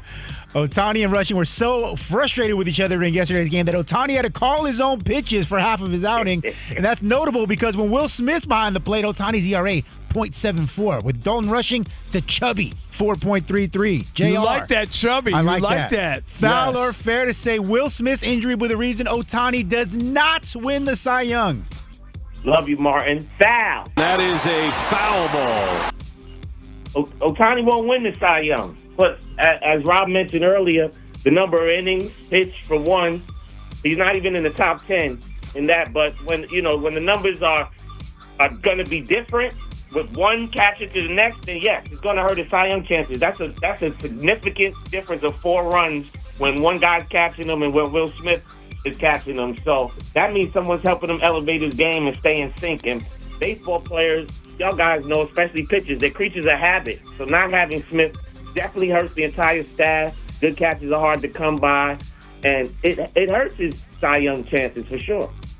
I say foul. That is a foul ball. The reason he won't win the Cy Young has nothing to do with who's catching him. It's because Mizorowski and Milwaukee and Sanchez in Philadelphia are having way better seasons. That's just two guys. And did I mention Chase Burns had won 9 straight decisions as well? I'm just saying, as great as he's been, he's not going to have enough innings, and 3 other guys are pitching just as great as he is. Fair. It's a fair ball. Because I'm going to tell you why. It ain't got nothing to do. Everything you just said, Rob and JR, y'all right. It's because he's going to mess around and get suspended because he's going to beat up Dalton Rushing. He's going to have it out with him. We're going to see a side of Shohei we ain't never seen before. I've never seen him that mad and just getting that frustrated. And then the team had to talk to him, and so everybody's kind of patting Rushing on the back. You all right? So, yeah, he misses that old thing back. He wants it back, JR. Bring Will Smith back, and we ain't talking about the Fresh Prince. That's right. Question number 2. Question number 2. Little sad news here, guys. American League home run leader and All-Star Game leading vote getter Yordan Alvarez has said he will not NOT be participating in the home run derby. Now, while Alvarez has never done it before, mostly due to injury, is it foul or fair to say the contest losing some luster that he's choosing not to participate? Bam. That is a foul ball. Like, you know why, Rob? Because like you said, he never competed in it. So I don't know what I'm missing. Let's see some young guys. Get some young guys like James Wood, Jordan Walker. Get them up in there. Maybe Schwarber or some other big name, because you know you need big boppers for the home run derby to mean anything. It's like the slam dunk contest in the NBA. No, you know, people want to see the main guys there. So we'd like to see Alvarez in the home run derby, of course, one day. But we know some guys who aren't, going well after the All-Star game. And a lot of guys don't really want to participate if they're going well prior to, because it's been known to jack up a person's swing. I'm going to say fair. It's a fair ball. Hey, you know what? People don't know about him. There's a great opportunity to be on that stage, and it would be good for baseball and the Astros if he was out there. I'm sorry. I'm going to go foul. That is a foul ball. I'm going to go foul, just simply kind of echoing what you were just saying there, JR, in the sense that, listen, I mean, if he chooses not to, they'll go on. It'll be the old guard that you want to see, and there's always a new young blood that catches you off guard, and you say, oh, wow, where'd he come from? So I think the home run derby is exactly what it is. It's not like the dunk contest where we're clamoring for the old thing back. I think home run derby is kind of apropos. It's like right where it's supposed to be. Like, it's fine. All right, let's squeeze in this last one. Yes, fast. Foul or fair here with J.R. Gamble and the Odd Couple. In their latest CBA proposal, Major League Baseball is pushing for a maximum contract structure, specifically 5 years, $202 million for players who choose to sign a deal with a new team. Now, there have been at least 28 contracts that exceed those parameters in baseball history, and those numbers are only going up nowadays. So, JR, foul or fair to say the max contract idea will backfire in a big way during these negotiations? Fair. It's a fair ball. But I know Martin loves that. He taught me about the second apron, so this is right up his alley. But we're headed to a strike, fellas. Tony Clark said it a year ago, and other prominent MLB figures and players have told me personally to my face that they expect there to be a strike. And that's what I heard around baseball in the past 2 seasons. So baseball doesn't need a salary cap, in my opinion, but maybe I'm a dinosaur. Greedy owners who don't want to pay players or care if the team wins at all, this won't. They want that. This won't help baseball. And if the players do any version of a salary cap, to me, they're out of their mind. Go ahead, Kelvin. Yeah, I'm going with foul. That is a foul ball. Well, let me make sure I'm reading that right. Foul or fair to say max contract will backfire. Yes, I'm saying it is fair. I take it back. It is fair. They don't need them. It's worth. The reason why we have seen it, listen, if you choose to play some player 12 years, $500 million, that's on you. The first 4 or 5 years, you might get the best player. You already know the last 5, 6 years, you ain't going to get the best player anymore. That's on you if they choose to do it. We've said it a million times. Big teams spend a bunch of money, haven't necessarily won. Teams spending no money have fared well as well. So I don't think the contract need. In fact, I think they've kind of been a beacon for other teams, Rob, other leagues, I should say. We're saying, hey, can we get that? What would LeBron or Steph been like if they didn't have a cap over the last 10, 15 years? Yeah, I'm going to say fair. It's a fair ball. And I don't think it's going to – you might be able to do something, but they're not going to be able to institute some exactly hard cap. They're going to have to rename it. Some people are going to have to pay some sort of penalty or whatever if they go over it. I don't believe it's going to be like a hard cap that we see in these other leagues. I just don't see it. All right, JR, man, we appreciate it. It was great seeing you out of City Field, my man. Thank you. Thanks, Rob, Kelvin, and the crew. Thank you. Hey, no doubt, man. Appreciate you. Hey, last call. We're up against it, so get in quick. 877-99 on Fox. Want to get in? It's your chance. It's The Odd Couple, Fox Sports Radio. It's last call time on The Odd Couple. If you had a take and couldn't get in all show, here's your chance. Your call's important to us. Call us at 877-99 on Fox. Hurry up. Rob and Kelvin got to get out of here.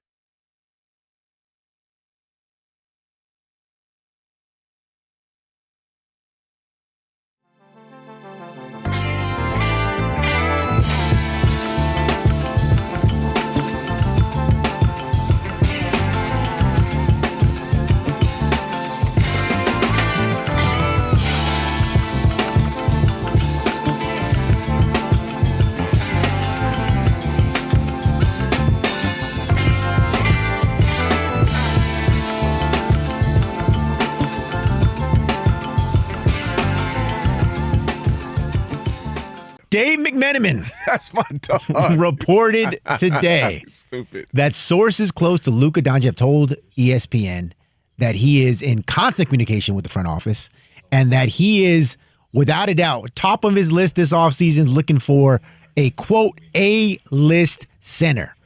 And he wants an A-list center because, according to sources close to Luka, he wants to compete for a championship yesterday. He's not going to wait any longer. They said summer of 26. We're doing something that I want something done in the summer of 2026. I want a big man who can catch lobs. I want two wing defenders who can defend and hit open threes. And I want one guy who can be a secondary playmaker. We already got that with Austin Reeves. Figure out the other two. Well, good luck trying to find that A-list center. And I don't even mean that in like a, y'all can't do it. I mean, do they exist anymore? One is in Denver, and he ain't going nowhere, and that's about it. Now, can you get a Mitchell Robinson? You know, we just talked to Mark Stein, somebody who's out there who available. He's not an A-list center. They don't exist. This is not the 90s. Alonzo Mourning, Patrick Ewing, Hakeem, David Robinson, Rick Smith, all them, anybody else I'm missing, they ain't walking through the door like they used to. So good luck with that. But what I think is happening, Ephraim, Luka is kind of starting, all right, getting antsy. I'm seeing all these dudes around me around the same age, same talent level, or not same, but, my peers win. The guy I was just running with, my backcourt mate, Monty, he done got a ring now. And Jalen, I was the Don Dada. And now he's got a ring. SGA, he was cool. Nice little player with the Clippers. Ha. Now he's over there with Thunder. He's got a ring and an MVP. I ain't even got an MVP. Joker, y'all talking about he should have 4 of them. Giannis got one. And I think he's turning around freaking. And them J-boys, Jalen and Jason. So I think Luka, who everybody, he's top 3 player, Luka. Some people say he's the best player.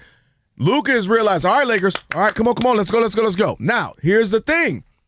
I believe, Ephraim, this is where I think we're going to disagree. I believe the style in which he plays is 4 to 5 years ago and before, and it would have worked. That was the era. If you had a Shaq and Kobe, boom, you're good to go. You got a Kyrie and LeBron, boom, you're good to go. You got a boom and a boom, good to go. This era, you got to have hockey-style line shift changes. Ooh. 4 or 5 guys, go. Bunch of guys, you only playing 10 minutes a night. You might play 25, but you're going to 3 and D. You can play shoot, pass, dribble. You got to have a bunch of those guys. Just having a guy who's going to play 45 minutes, so much use of the ball. And I'll tell you the difference between he and Jalen Brunson. Jalen Brunson ain't a great defender, but he's going to try at least a little bit. Jalen Brunson also not going to complain to the ref, stay there. You might say something to the ref and keep running back. Not stay. Luka has full conversations during the game, Ephraim. Fuck, call the foul and keep running back. I hate it. I know you do because you watch it and you know ball. Dude, you're hurting us. We're on 4-on-5s. We're already not a great defensive team. Now we're playing 4-on-5. Luka is going to have to see the adjustment that is needed for the current state of basketball. Things change. Every 8-10 years, things change in football. Run. Thurman Thomas, Emmitt Smith, Barry Smith. There was an 8-year period. They didn't even want running backs. We'll just get a 5th-round running back. Things change, and Luka's going to have to realize one thing I liked, he got in shape. We saw that. We need you in shape. If I'm the Lakers, we need you committed to the idea that sometimes you're going to be half off the ball because it might work better through LeBron on the post. We'll go through that. And he's going to have to continue to attempt on defense, get back, stop complaining, and set the tone in that regard. Now, I said this yesterday. The peak for them is to say that month of March, 15-2, Austin Reeves back healthy cooking. Me, if I'm Luka, I'm here cooking. LeBron doing his thing. We went 15-2, best month of March ever for the Lakers. Mm-hmm. I think the Lakers have to say that was the peak of us, and we were running through LeBron. He was kind of the third option. He was doing his thing, and see what that can give you. But the idea of just, hey, Luka, dominate the ball for 43 minutes, make this happen, put up 35 a game, we're going to win, that ain't going to happen, Captain. And I just think there has to be an adjustment on his part. Still be Luka, still close out the games, still make the big shots, but we see what's coming. Even a team we don't talk about anymore, the Pacers last year. Tempo, bunch of guys, line shifts. That's the current state of the NBA, and I think Luka has to make those nice, fine adjustments to be able to compete. I think when he says the statement of an A-list center is someone who protects the rim and someone who's a lob threat. Man, that sound that if that's an A-list for him, that's because I know that fits. I get what you're saying. The center position really doesn't even exist anymore. Facts. The tallest player in the NBA at 7'5", like you said earlier, is in Wemby is a 3 really or a 4. They'd be a better team if they had a traditional 5. Like if they had like Steven Adams partnered up with a Wemby, they'd virtually be unstoppable.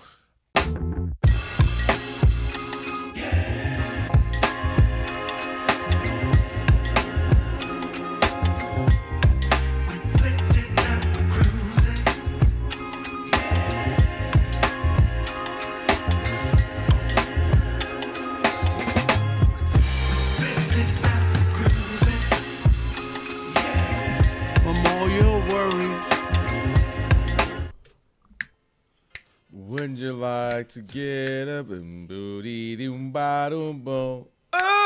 Sometimes you want to go where everybody knows your name.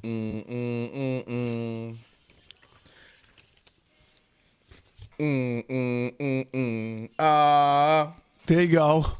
That's your line. Where Everybody knows. One more time, Rob. It wouldn't be right if we don't do it one more time. People are all the same. I know. Where everybody knows your name. A great way oh yeah. to end a TV theme song Thursday here on The Odd Couple, Fox Sports Radio. Rob Parker, Kelvin Washington.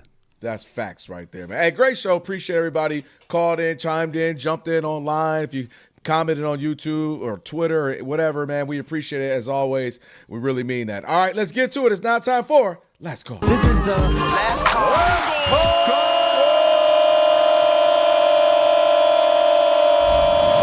It's last call. Last call time on The Odd Couple.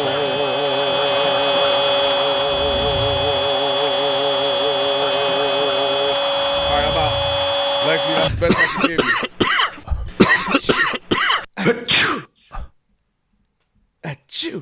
Who we got? Here we go. Let's do it. Orlando in El Paso.